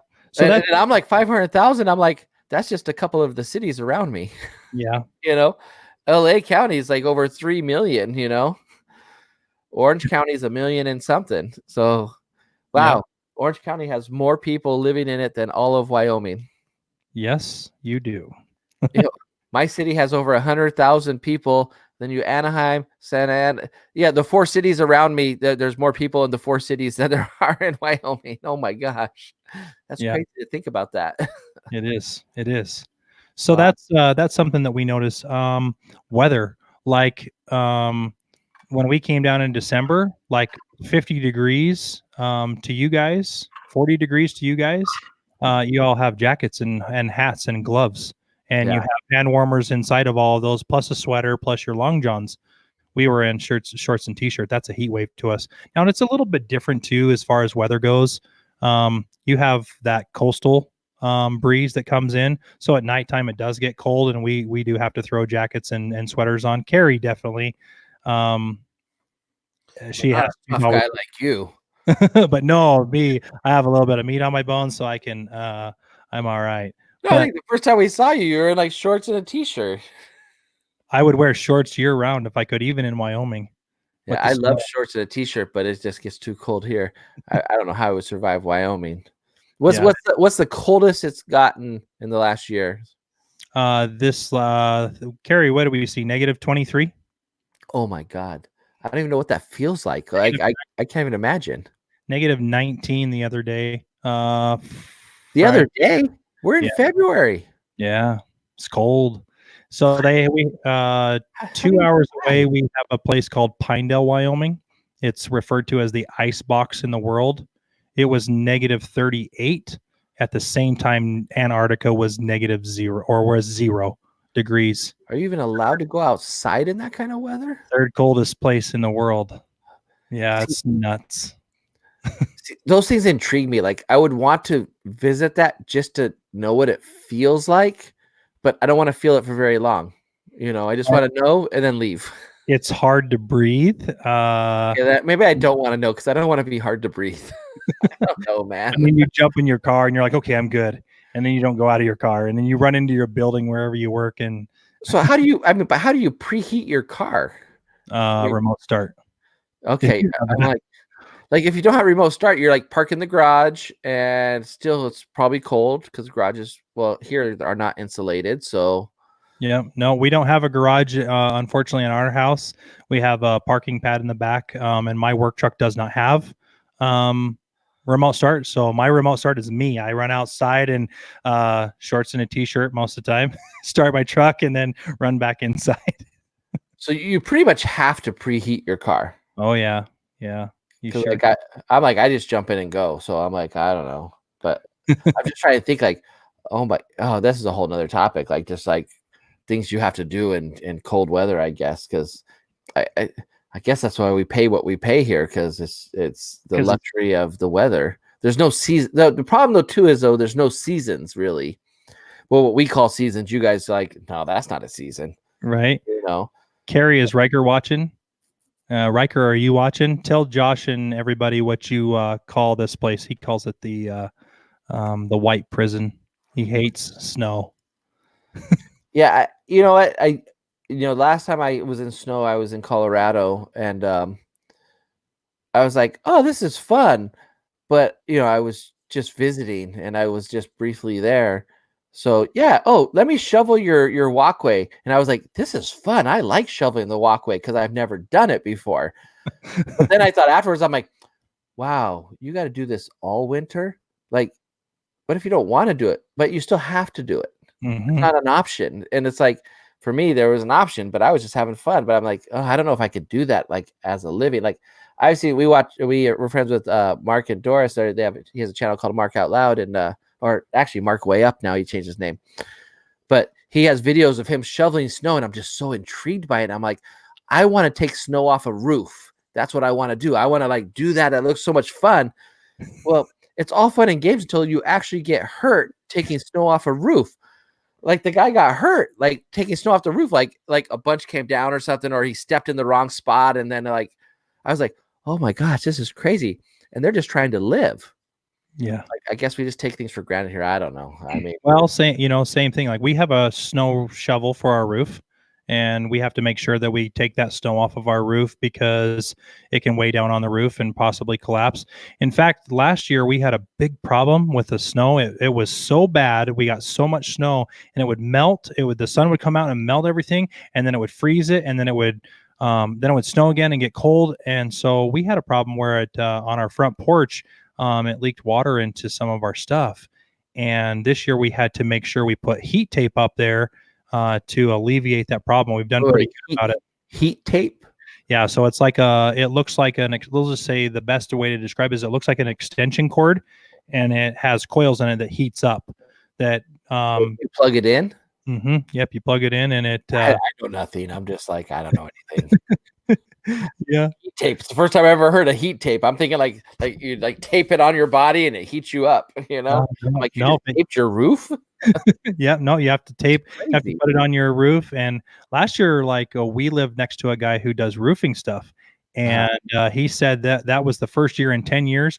He had over 50 calls from people saying they had problems with their roof and things leaking because it was so bad. So we made an investment. Instead of paying, $15,000 to $20,000 for a new roof and to change everything, we spent, a couple $1,000s to put some heat tape up there. And it's actually done we've only had one problem, and we fixed that and alleviated that, and we'll redo it, adjust next year. Do you have to take down the heat tape off season? No, we leave it up. Okay. No. Now I'm so intrigued. I want to know what heat tape. I'm gonna go look. I'm gonna go research heat tape after this. I'm gonna go look it up and stuff. You're on my Instagram, so go look up my Instagram pictures. I have a couple pictures on there that show the heat tape on there. Okay, yeah. That was too. Oh, my fingers hurt so bad. I learned something else new right now. I just learned about heat tape. I'm like, heat tape. I'm like, can I put it on my back and will it feel better? We don't have a driveway. We have a sidewalk. We don't have anything like that. But I got a snowblower, and it didn't snow the year I bought the snowblower. It didn't snow at all, and it would snow like half a centimeter. I'd get out the snowblower and I'd start going, and Carrie looked at me like, "What are you doing?" I paid for this. I'm using it. I'm going. This is my machine, and I'm gonna use it. Yeah. Same with the snowplow on the side by side. Oh my gosh. See, it's all fun for like a day, but then when you actually have to live it, you're like, oh my God, I gotta go do this again. It's actually that's fun. Like the shoveling, no, because that's a lot of work. The roof shoveling, that's a lot of work. That's hardcore. But the snowblower, that's a lot of fun. And then you get to go snowblow everybody else's yard and their sidewalks, and you just have a good time. Put your music in or something. Put a podcast in now. I don't know if I could ever deal with that. I don't know how you do it, man. I just don't know how you do it. But wow. I was looking here down to my thing. Cost of living too. That's a different thing. Very expensive to live in California. I would say the house that we live in right now probably goes for 225 to 45, right around that price. If we were to add a garage, we might get 275 for it. That same house in California, $80,000. No, not $800,000. You mean? Oh yeah. Well, sorry. Yeah, that's right. 800,000. Yeah. Yeah. Oh no. Yeah. I totally. I mean, it's crazy. Like any 3-bedroom, 4-bedroom, and just depending on where you're living. Yeah. I mean, it's ridiculous. Let's just say that. And I think that's probably the number one reason why people move out of California, because the weather's great here, but they move out because the cost of living is it's ridiculous. And even if you're a homeowner or if you're renting, either way, it's crazy. Like unless you've already owned something from a long time ago, like I don't know how people can afford to buy new homes here. Right. That's something. Well, we've been looking at this for a long time because my original retirement plan was to work for Walmart and be a greeter when I retired. But then then of course Disney just started coming into the thing. So my goal is to retire at Disney. That's where I want to do. And yeah, so we've been looking at that, and Carrie's a nurse, awesome nurse, probably the best nurse I know, and pretty good nurse through Evanston as well. And she's been doing it a long time.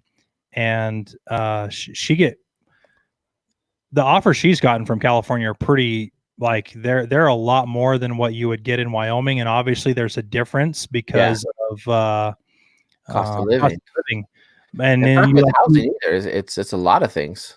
You look at like that. You look at that salary or that hourly wage that they throw at you, and you're like, holy cow, that's huge. And then you go look at housing, and you look at all the utilities, and then everything that goes, and you're like, yep, that's about the same as it would be here. Yeah, we're making quadruple the money, but it gets quadruple the money to live there. Yeah, well, like do you know what minimum wage is in Wyoming? What's minimum wage in California? Minimum wage in California, well, it depends on the city, I guess. If you're in LA right now, it's going to be $15 in July. I think minimum wage here is $7.25. Maybe I'm wrong. Maybe it's $9. Well, federal minimum wage is, I think, like 7 something. So if you guys are at federal minimum wage, then that's what it is.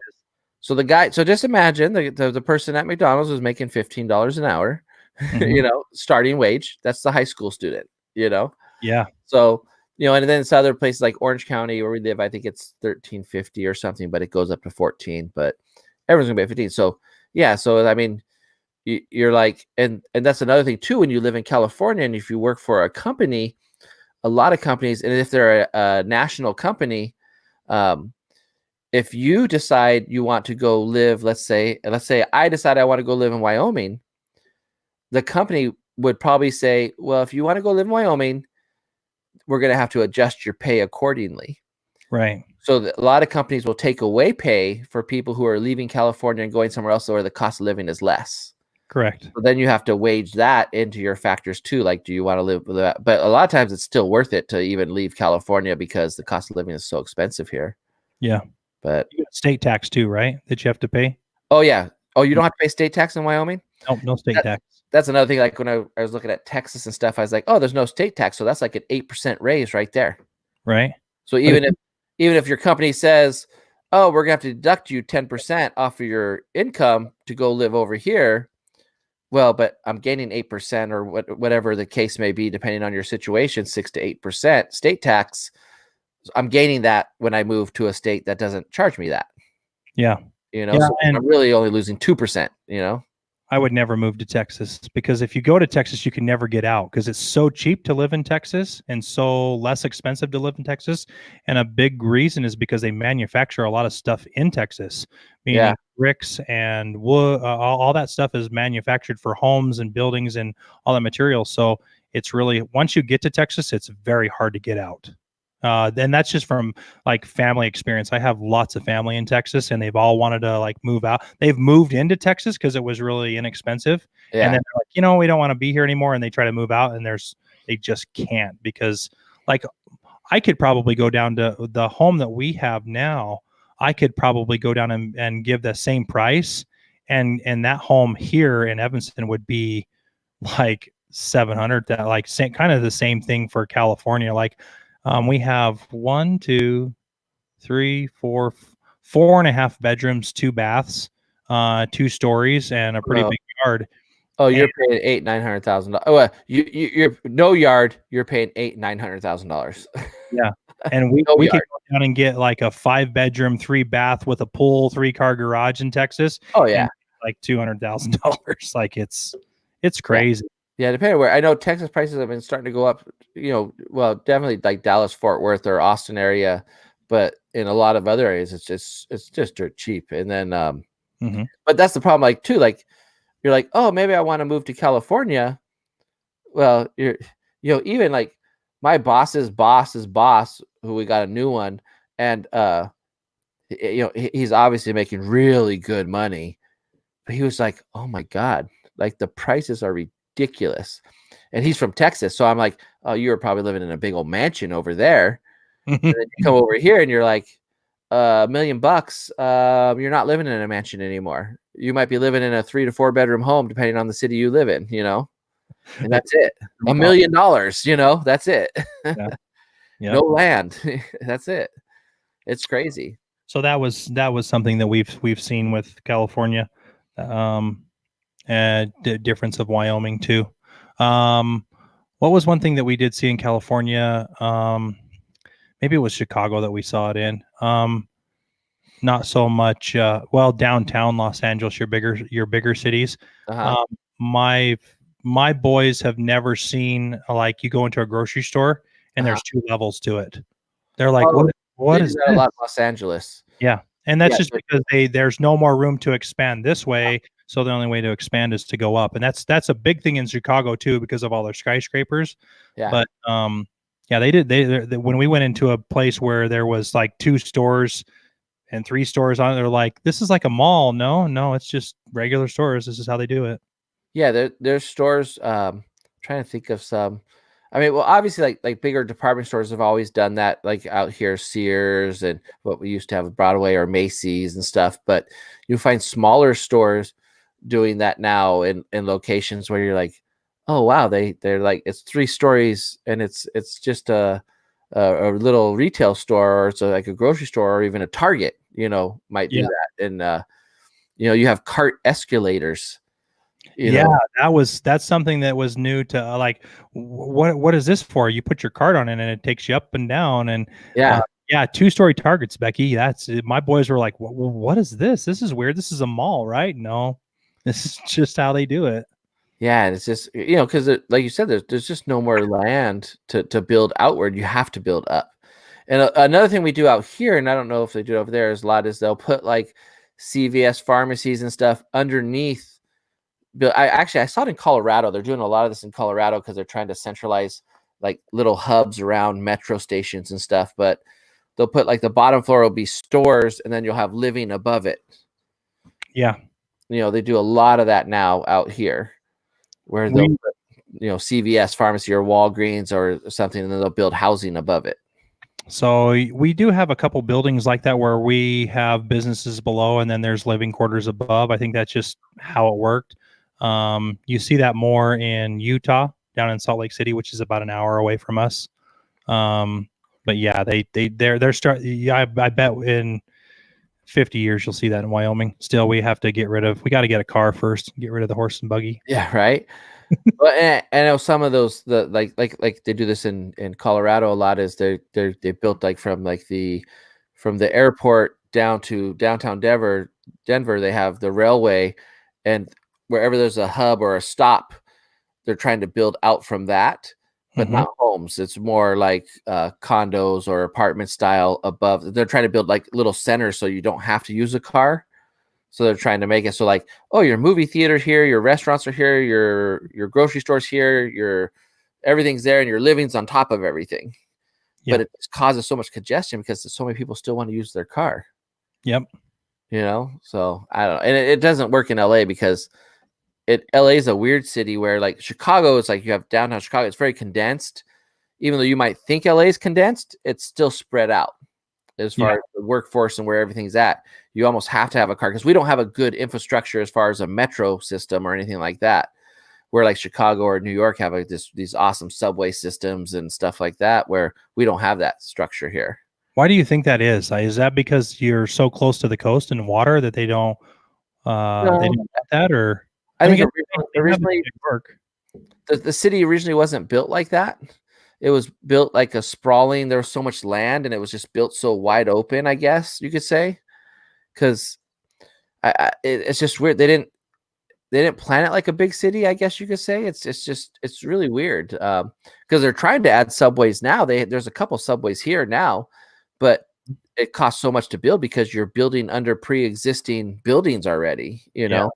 So just when you can do it, how you do it, it's just not really cost effective anymore. Yeah.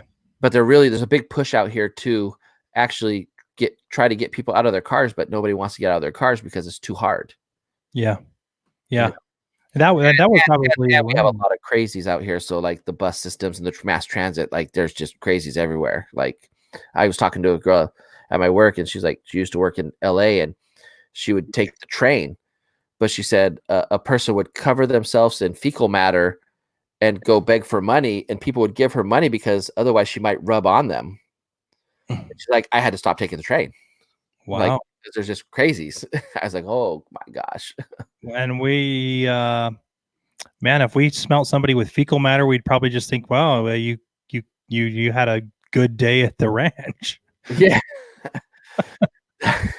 So bad. Yeah, it's crazy. I mean, that's kind of an extreme, but that's kind of what you deal with out here. Yeah. Like, and I don't know. I go on into this topic of homelessness and stuff that's going on out here, but we'll skip that for another time. Yeah. I don't know if we can handle all that right now. That is something that my boys didn't really realize. Too, homelessness. We don't see that. We don't see that here. Because you don't have the weather for it.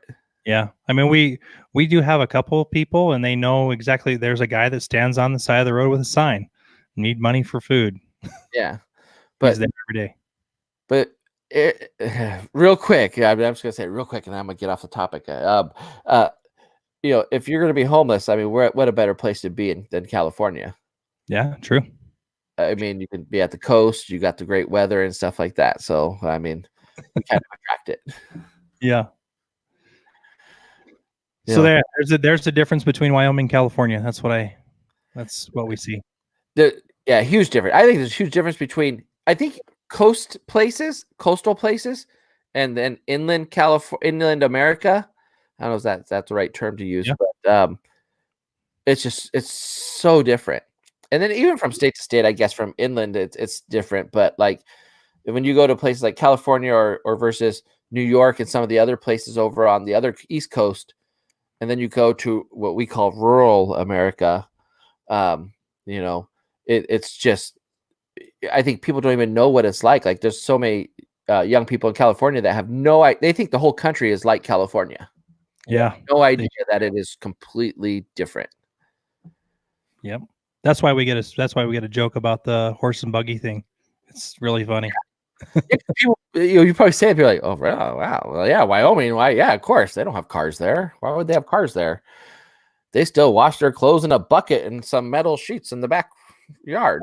I had a buddy. We flew into Atlanta one time, and we were just grabbing a bite to eat, and I was like, "You guys have you have steak here?" And she's like, "Yeah." Is that? I'm like, "We have to go out and cut the cow up and then butcher it and put it all together and then put it out on the fire and the coals and then we get a steak." Like it takes a minute. You guys have it ready, available? She's like, yeah. And I'm like, oh my goodness. And then we went on to the milk. Like, you have regular milk? Like, we have to go out and milk the cow, and we got to make sure that we don't butcher that cow, because if we need milk, she bought it all. It's amazing how what is the word? I mean, they just don't. They just don't know. Yeah.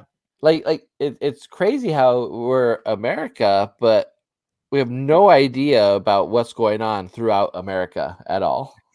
Yeah. Really, no idea, you know? So, wow, did we really take that swervy road and kind of went all over the place there? I think We kind of did. that's okay. 23 days. 23 days. Yeah, I have a countdown somewhere. You're like, I can't wait for you guys to come down. Yep, 23 days. I actually can't wait to go to Wyoming one day. There's so many states I need to see. I need to go see Jeff Pike up in Washington and Mark in Oregon, you guys in Wyoming, Ronnie and Eric. I mean, the good thing is Becky and I, our goal is to travel the United States. So like you've been everywhere, it seems like, and like we have not. I think I've been to 6 states or something like that out of the 50. So, I'm looking forward to our future years of traveling to different states. Like this year, we're going to Tennessee, so I'm really excited about that.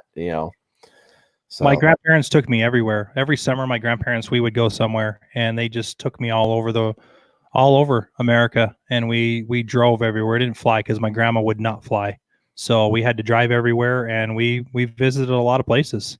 So and I think that's the best way to do it too. Is drive. See, I like driving, so I would love to drive, and that's why I want to get a Class B RV because I just want to drive everywhere. It's just the problem is I don't have time. But when I retire, I have all the time in the world to do it. But I like for Tennessee, we're gonna have to fly there because for time reasons, we want to spend as much time there as possible. So we got to get in there and do everything we can do before we have to come back and go back to the real world of work. So Jeff says, score the RV, Josh. So does that mean that we get to hook up with like Josh in the RV, Jeff? Is that what you mean? Like we'll tag along with him? So just FYI, I'm getting a Class B. It's like a Sprinter van. Oh, very small. Very small. I don't know if you'd want to be hooking up with me in my RV. Now, if I had a Class A, that's like the big bus style. I'd be like, everybody pile on in. Come on. Party. No. All right. Well, it is getting late, Michael. It is getting late. We have been on here quite a while. It's actually, the time kind of flew by really quick for me. I don't know how it went for you, but it went by pretty quick. Yeah. So go ahead.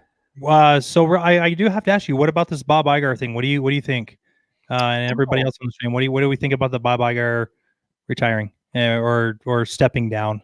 Yeah, I'm so like that. So hit me in the face. Like all of a sudden, I get a DM on Instagram, and it's like, boom, Bob Iger. And then I go to my Google News, and I'm like, oh my God, Bob Iger, like he resigned or like stepped down from CEO, and then Bob Chapek, or I think it's Chapek. I can never pronounce his name right, but he was in charge of Disney Park, the Disneyland resorts, and he's going to be the new CEO now.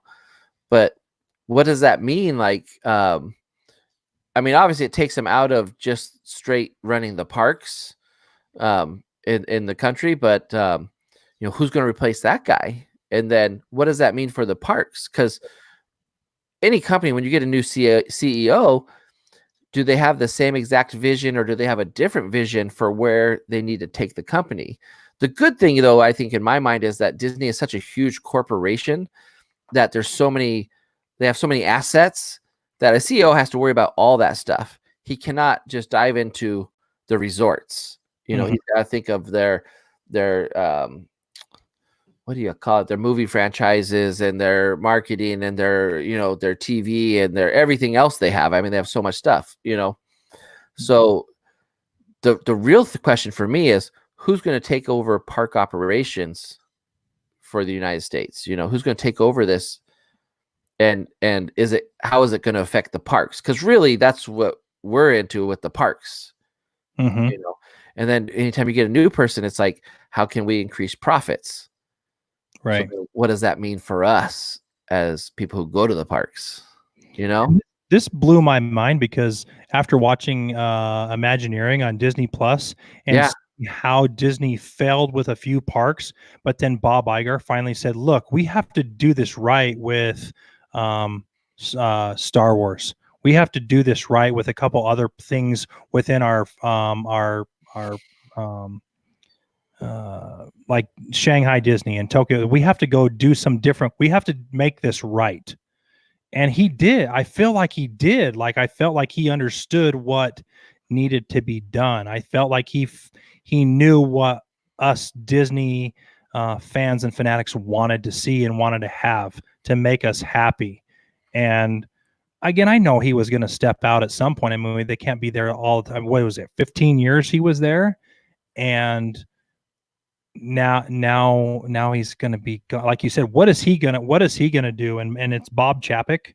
It says he was the chairman of Disney Parks, and they're making Bob Iger the executive chairman. So is that two different?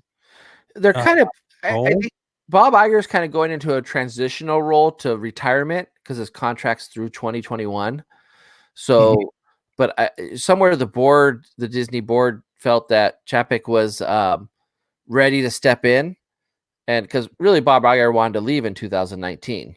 Yeah. So he just stuck around because of like Disney Plus, the Fox deal. There's a few things still in the works, Star Wars Land, all these things were still in the works. And so, he stuck around. I mean, obviously he's getting paid very well to stick around, but, now, Disney probably foresees that, he's on his way out, probably even mentally he wants to exit, because he's voiced that. So they finally felt maybe Chapek was ready to step in, and they want to make that transition, and then they can still keep Iger on as part of the company and maybe as a mentor or as an advisor or something too. Like, you can still advise him and stuff, but he's not the CEO anymore of the big company. So it'll be interesting to see what his role really is, because sometimes when you go onto these boards and stuff, like with my company, the CEO stepped down but went onto the board. Right. Still part of the company, but not running it. Right. So we kind of same thing with my company. People who were like head of our a certain division and this, they're now not within the company. Now they're on the board, so they're still a part of it. It does say here Iger plans to do creative strategy through his remainder of his tenure, but how much of that does, what's the influence on there? Is he molding Bob to do something different? Has he been molding Bob to do this? What was, I think we're all like chomping at the bit to like, you just gave us like a little sneak peek. We want it all right now. Don't do this to us.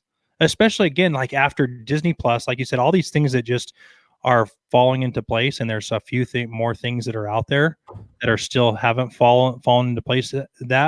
But Becky, quick, very quick, like all of a sudden, like no, it just like nobody knew about it. Like, this just was like a shock to everybody. I mean, I'm sure people high up in the corporation knew about it and it was in the works, but like all of a sudden, like usually these things are kind of pre-announced, and because also you have to remember too, this affects stocks, which a lot of these people are heavily invested in high up, so they don't want to rattle the cages too much to where the stocks are going to drop and stuff. So like all of a sudden out of nowhere, he's retiring, like boom, just like that, bam, here's your new CEO overnight. Here's your new CEO. That's right. that's kind of unheard of, unless there's something else there that is we don't know about yet, which I'm sure will come out in this day and age. Everything comes out, but I don't want to think like it's a John Lasseter situation or anything like that. But we just don't know, and it's kind of crazy. Like did something go wrong? I don't know. So Jeff Pike puts in there, plus a corporation that big does not change CEOs in the middle of the week. That stock will take a hit. Jeff, within the hours of them sharing this news, 2.5% Disney shares fell. Boom. And that's pretty big for Disney. And for some big stockholders, you're talking millions and millions of dollars. Big time. There's got to be an underlying issue that we just something there. There's something there, but eventually it'll come out. But and who knows if we'll ever get the full story. But it's just such a weird thing that happens out of nowhere. And like I said, though, for me, the real concern is, how does that affect us at the parks? Maybe that's why we had such a. Was the price increase something very similar, or was this a bigger price increase than we've ever seen in a while? No, this year was not a big price increase. The year before Galaxy's Edge opened up was the biggest price increase.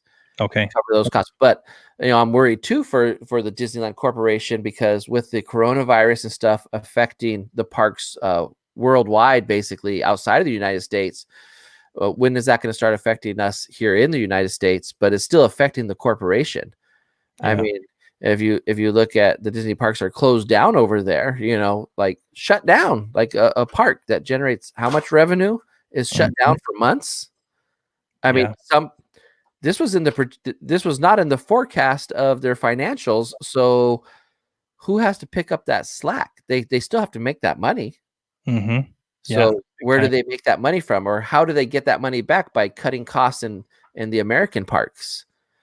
So what are we going to lose for them to make that money back? I'm kind of going off topic from the CEO thing, but this is just part of running a business.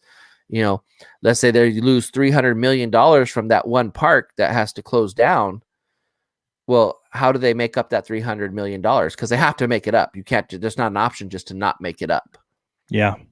So what do they cut in our parks, or what luxuries are we going to lose out on? Because they're going to go skimpy on us, because they've done that before. And, where maybe the service levels go down, or they cut parades out, or they cut certain shows, so what are we going to lose, with that? And this is something a new CEO, he's not going to want to be his, starting CEO and then come in and have a bad quarter, Mm-hmm. so it's bound to happen. Something's going to go. So I don't know, it's just real weird that Iger just left just like that. Like, it's like, what? I know. I saw that. And I was like, no way. I wanted to talk to Josh about Chewy mode. Yeah, right. We can't even talk about Chewy mode. You got 6 people? Do we got 6 people for Saturday? We're going Chewy mode. Me, Carrie, you, Becky, Lisa, Jeff. There is 6 people. We're doing Chewy mode. Oh my God. Wait, Lisa and Jeff are down that weekend too? Yeah. At least Jeff is, right, Jeff? He's going to be there. He's going in March. If Lisa's not there, we'll make Juan come. Yeah. We'll do something. So Chewy mode is, so did you understand what I meant by Chewy mode? Yeah. So I've watched some videos and stuff, so now I totally know how to do it too. I'm stoked. I'm so excited for that. So those of you who don't know what Chewy mode is on Smuggler's Run. If you do a certain sequence of buttons in a certain amount of time, basically Chewbacca gets very mad at you, and he basically, that's all you hear is Chewbacca throughout the whole ride, instead of the guy. I can't think of his name now. I'm so pissed. See, this is what I'm talking about. I love Disney, but I know nothing about Disney. So Hondo's gone. He's out of there. Yeah. So, but the cool thing is I've watched some videos, and so I really understand how you did it. I learned from their mistakes. Mm-hmm. And so I think it could be done if with the right planning, it could definitely be done. But there's a time limit. Like if the cast member activates the ride before you get everything done, it doesn't work. Right. So I think when watching the videos, when you go into that ride, you have to tell the cast member, hey, we're going to try to activate Chewy mode, please. That's the best thing to do, because then the cast member will slow down a little bit for you. Right. And then you can all press the white button, and you got to find the blinking button and do it all separate before they activate. Unless you're a pilot, then you have to turn it either all the way to the left or all the way up, and then you have to press the blinking button while you're doing that. Yeah. The good news is you don't have to all do it together at the same time. Right. Every position is its individual self, but you have to all have it completed before they activate the ride. Right. Otherwise, you're done. Who comes up with this? Who finds this? That's what I want to know. Like, who sat there and went, there's a hack. That's like a cheat mode in a video game. Like, first of all, who puts that on the ride? What Imagineer or engineer or whatever it is puts that on the ride? Like, does that, and then somebody says, "Yeah, we can do that." Yeah, because you think of, I started thinking about, like, as far as the technical aspect of that, like, what has all these triggers trigger a whole new thing? Like, how much work goes into having to make that? Mm-hmm. Like, it's not just I press this button and I press this button, all of a sudden this goes on. There's a lot of behind the scenes that had to go into the programming of that ride to make this happen.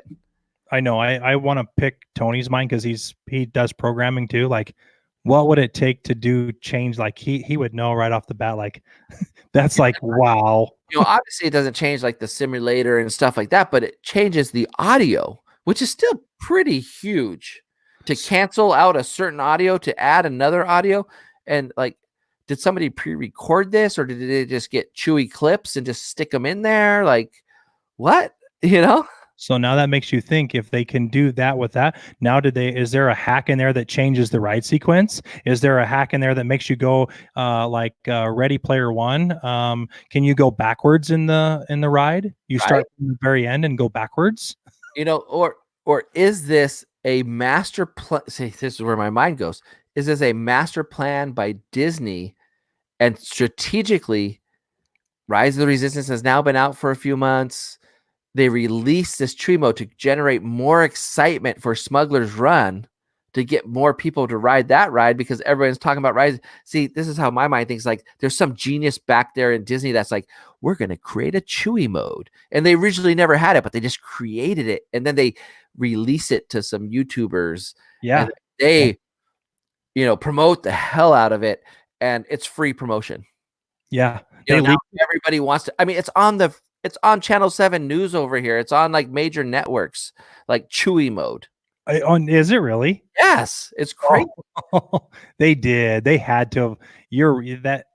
Because now it makes you think, what are they going to do for the other rides? Because again, Cars is dropped from its normal 120 minutes to like average 75 minutes. It's a lot slower. And can you imagine what's going to happen to Cars and Smuggler's Run and Rise of the Resistance and Guardians of the Galaxy when Avengers Campus opens? Yeah. Oh, yeah. I mean, it's the good news is for DCA, it needs another camp. It needs another attraction. It needs more lands, because really that park, you can really accomplish that park fairly quickly especially if you're well planned out. You can definitely accomplish that park in a half a day or so. But I don't know.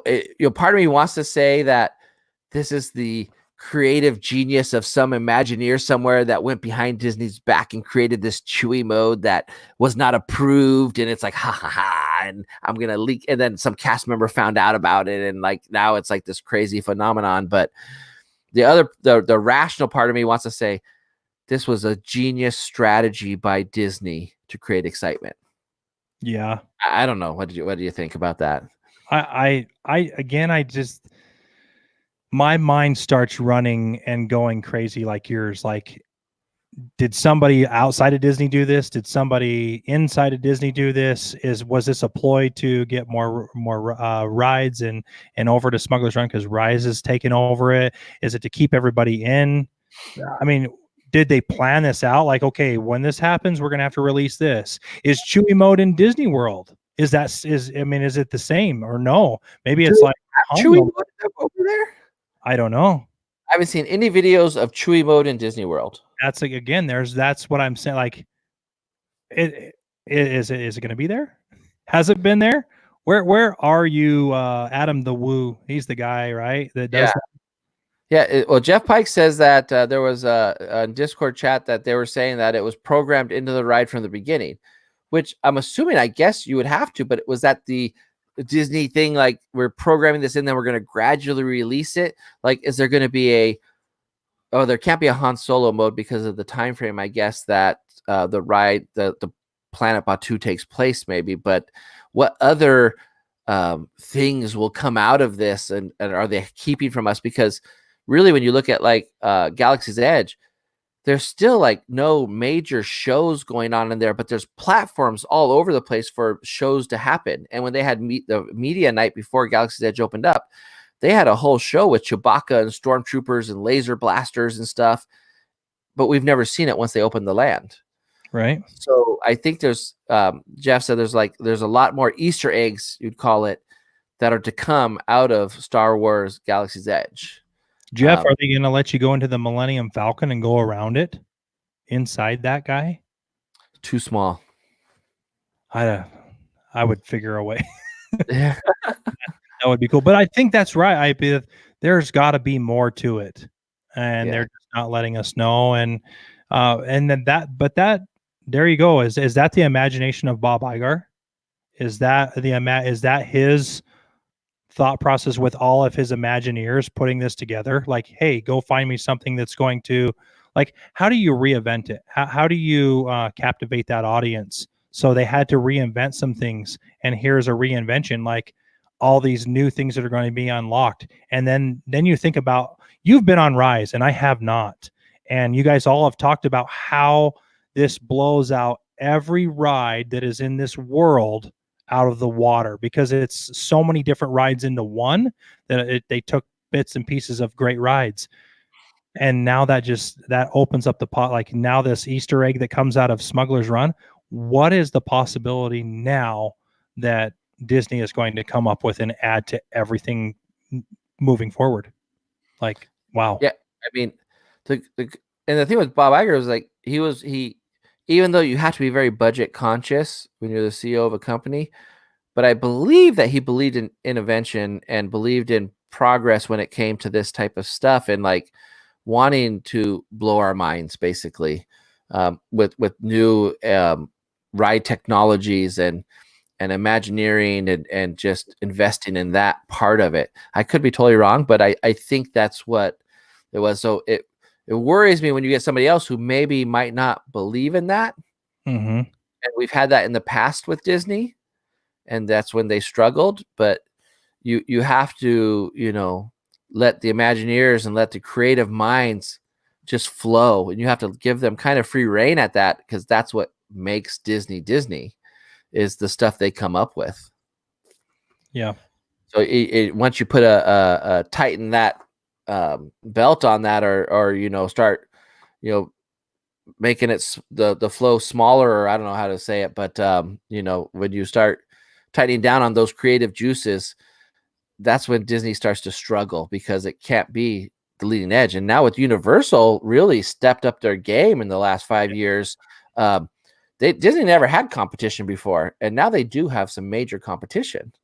That's that Super Mario World that they've put together, and now I've seen even down in Florida, they're doing that whole expansion on Universal where they have like the Monsters Park, like Frankenstein and Dracula and Swamp Thing and Dragon's World from How to Train Your Dragon. Like, that park is like, wow, holy cow, that's nuts. And like you said, Disney is the lead. Everybody goes and follows Disney on what they do, and now Universal is starting to step up their game and go, we're going to be the main attraction, not you anymore. So it's kind of cool though, because now that I think that ups the game. Like you said, those Imagineering, they're not going to hold those Imagineers back now. Give us your best now. So they have to keep moving forward with it. And I'm curious to see. We kind of know what we're getting with the first ride in Avengers Campus, but I'm curious to see what they do the second ride. But we'll see what happens. It's the sky's the limit, I think, and I think they're going to go back and reinvent some of the existing lands and probably do some major overhauls in the next 10 years.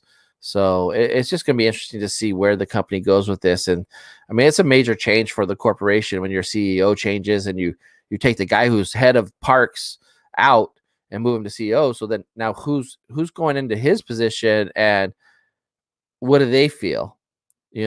Because they have to report budgets to the higher up, but still you need to be able to provide that value for the amount of money you're charging. Yeah. And for Disneyland in particular, annual pass holders create so much revenue for Disneyland versus Walt Disney World, where it's more of a tourist base. Mm-hmm. If you don't have that value and that change for the annual pass holders, or do special things for them, you will lose that revenue really quick. Yeah, that's you have to keep them intrigued. There's got to be a reason to come back as an annual pass holder, not just going to the park. I mean, because eventually you'll start going less and less if there's nothing. What's the draw for an annual pass? I mean, for us, obviously, we want to go to Disneyland a little bit more than once or twice a year, and this gives us an opportunity to do that. But like for you guys, where you're right there, what is the draw to have an annual pass? Like, do you get an extra sticker? Do you get extra? I mean, there's pins and there's merch there that you guys can get that other people can't as an annual pass holder. But I think after so many years of just that, there's got to be a more intriguing thing. It's like they have like parties or special events for you guys to do. They do a lot more after hours parties and stuff, but we don't go because I don't want to pay for them because I already pay for my annual pass. But I think for me anyway, they have to keep creating new events within the parks that are included in the day ticket pricing, because that's what we get with our annual pass. So, so they do good with their food and wine is not my favorite, but the festival holidays, then they up their game with that. It's great. When they add Lunar New Year. So when they add these special little things, and we're kind of foodies over here. So they've upped their game with the foods in Disneyland too, for all these different holidays and different events. They're bringing in a lot more food selection that is different than what you would normally get. Because, if you're an annual pass holder, you don't want to go and just get a Disneyland pizza or a Disneyland hot hamburger or the same corn dog every time. You want it to change. And that's what I think they're doing really well right now. As far as for us, the draw is the variety and people say, don't you just get bored of Disneyland? I said, no, they have new stuff all the time. Yeah. Now we're getting a new parade. But the other day we got a new hot dog that had different stuff on it. Then we get a different selection over here of food, or we get the where do we eat? We get the cauliflower tacos over at Rancho del Zocalo, or you get different mint juleps, or you get different Dole Whips. But it's that little thing for an annual pass holder. You give me a different Dole Whip flavor, I go to the park just to buy that. But I'm not. That's not the only thing I'm doing when I get to the park. There's many more things that I'm going to do, but that's my draw, you know?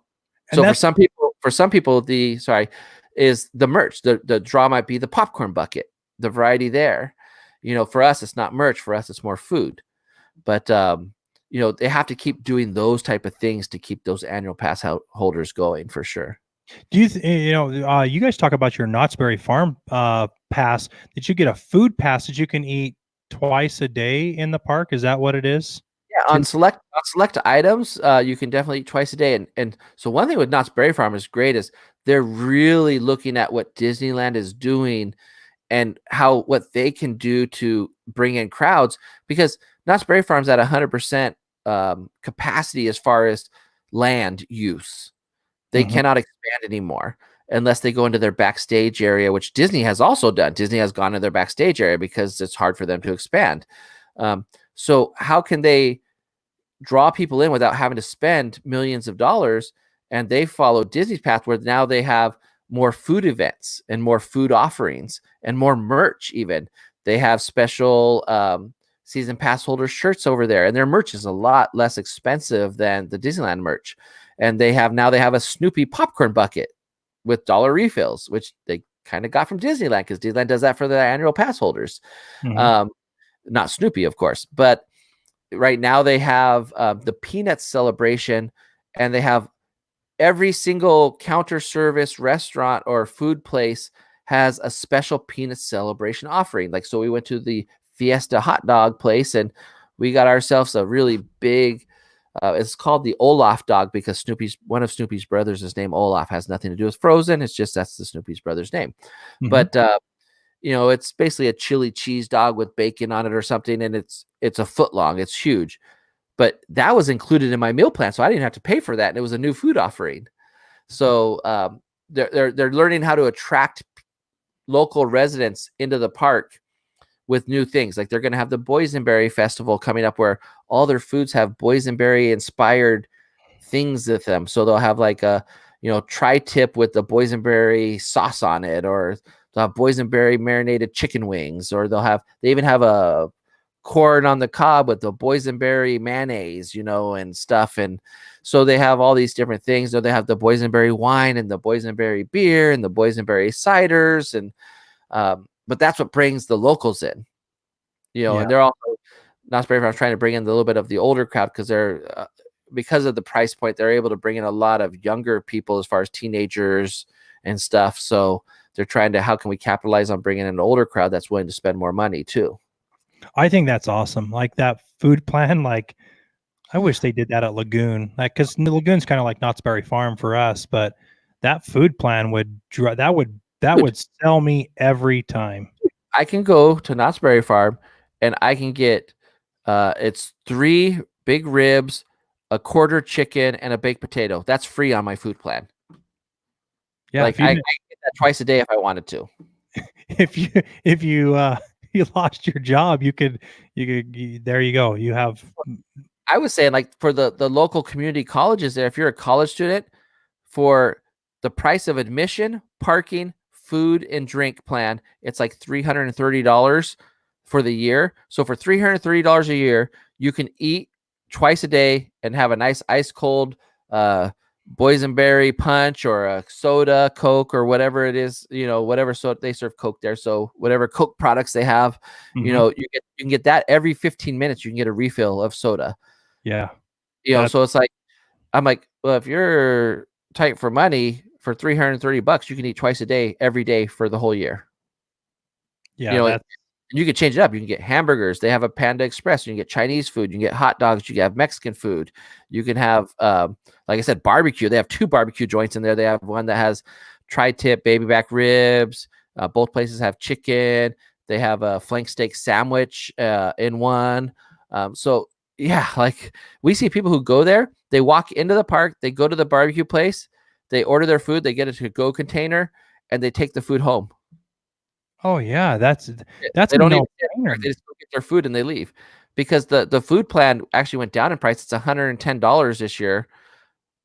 That's what the food plan costs, is $110.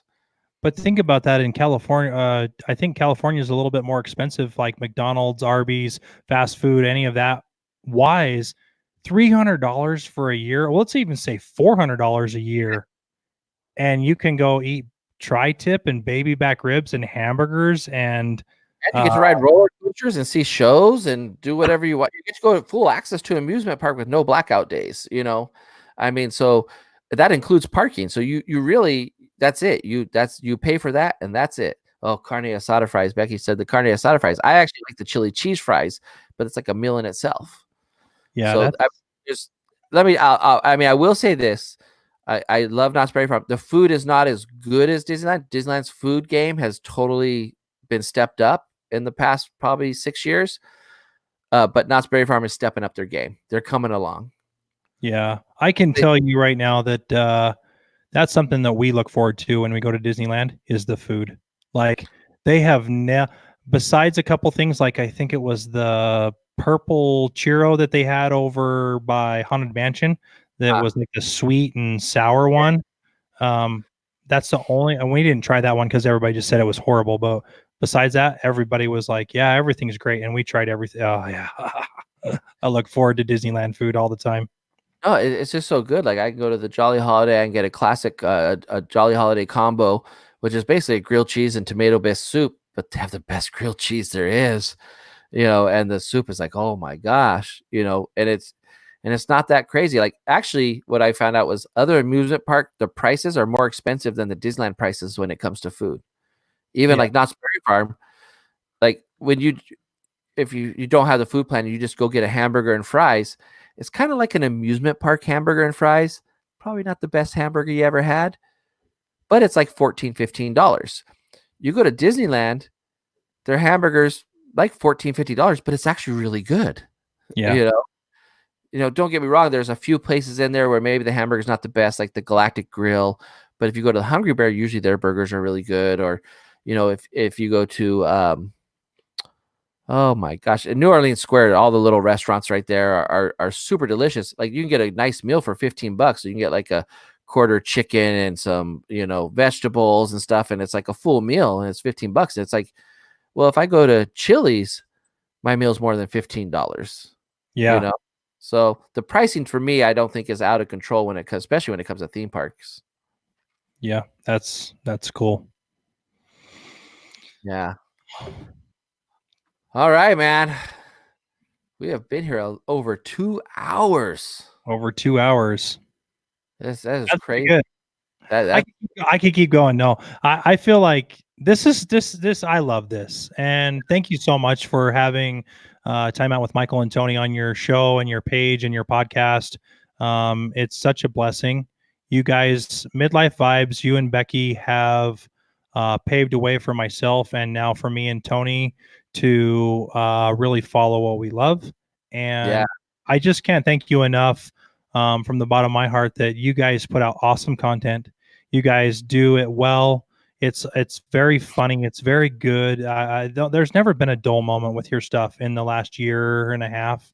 And again, thank you so much for helping me get outside of my box because I've been thinking about podcasts for a long time, and even just this live stuff. I do a lot of things for my work, and I do a lot of live things on Facebook. But to be able to do this, it was so awesome, and we appreciate it so much. Yeah, I had a great time, and what a great episode of Convo and Cocktails. And for me, it was just a blast, and I can't wait to have you on again, of course. But it's just a great time, and the knowledge that I've gained in podcasting just alone here and from other conversations just is awesome. So definitely, everybody out there, make sure you guys check out Time Out with Michael and Tony, their podcast. You can see them on Facebook, YouTube, and anywhere podcasts are basically available. You can find them if you just type in Time Out with Michael and Tony. But in the description down below, right down there, you'll find all the links to all their stuff as well as ours too. So I just want to thank you again for joining us, and thank everybody else for joining us. I do appreciate it. Thank you so much for taking the time out of your day to come on here. And with that, you guys, we are ending it. I want to thank everybody in the chat for being out there, and everybody who's in this, all our friends and family out there. Thank you so much for joining us. And thanks again, Michael, for joining us. And we will catch you guys next time. Bye, guys.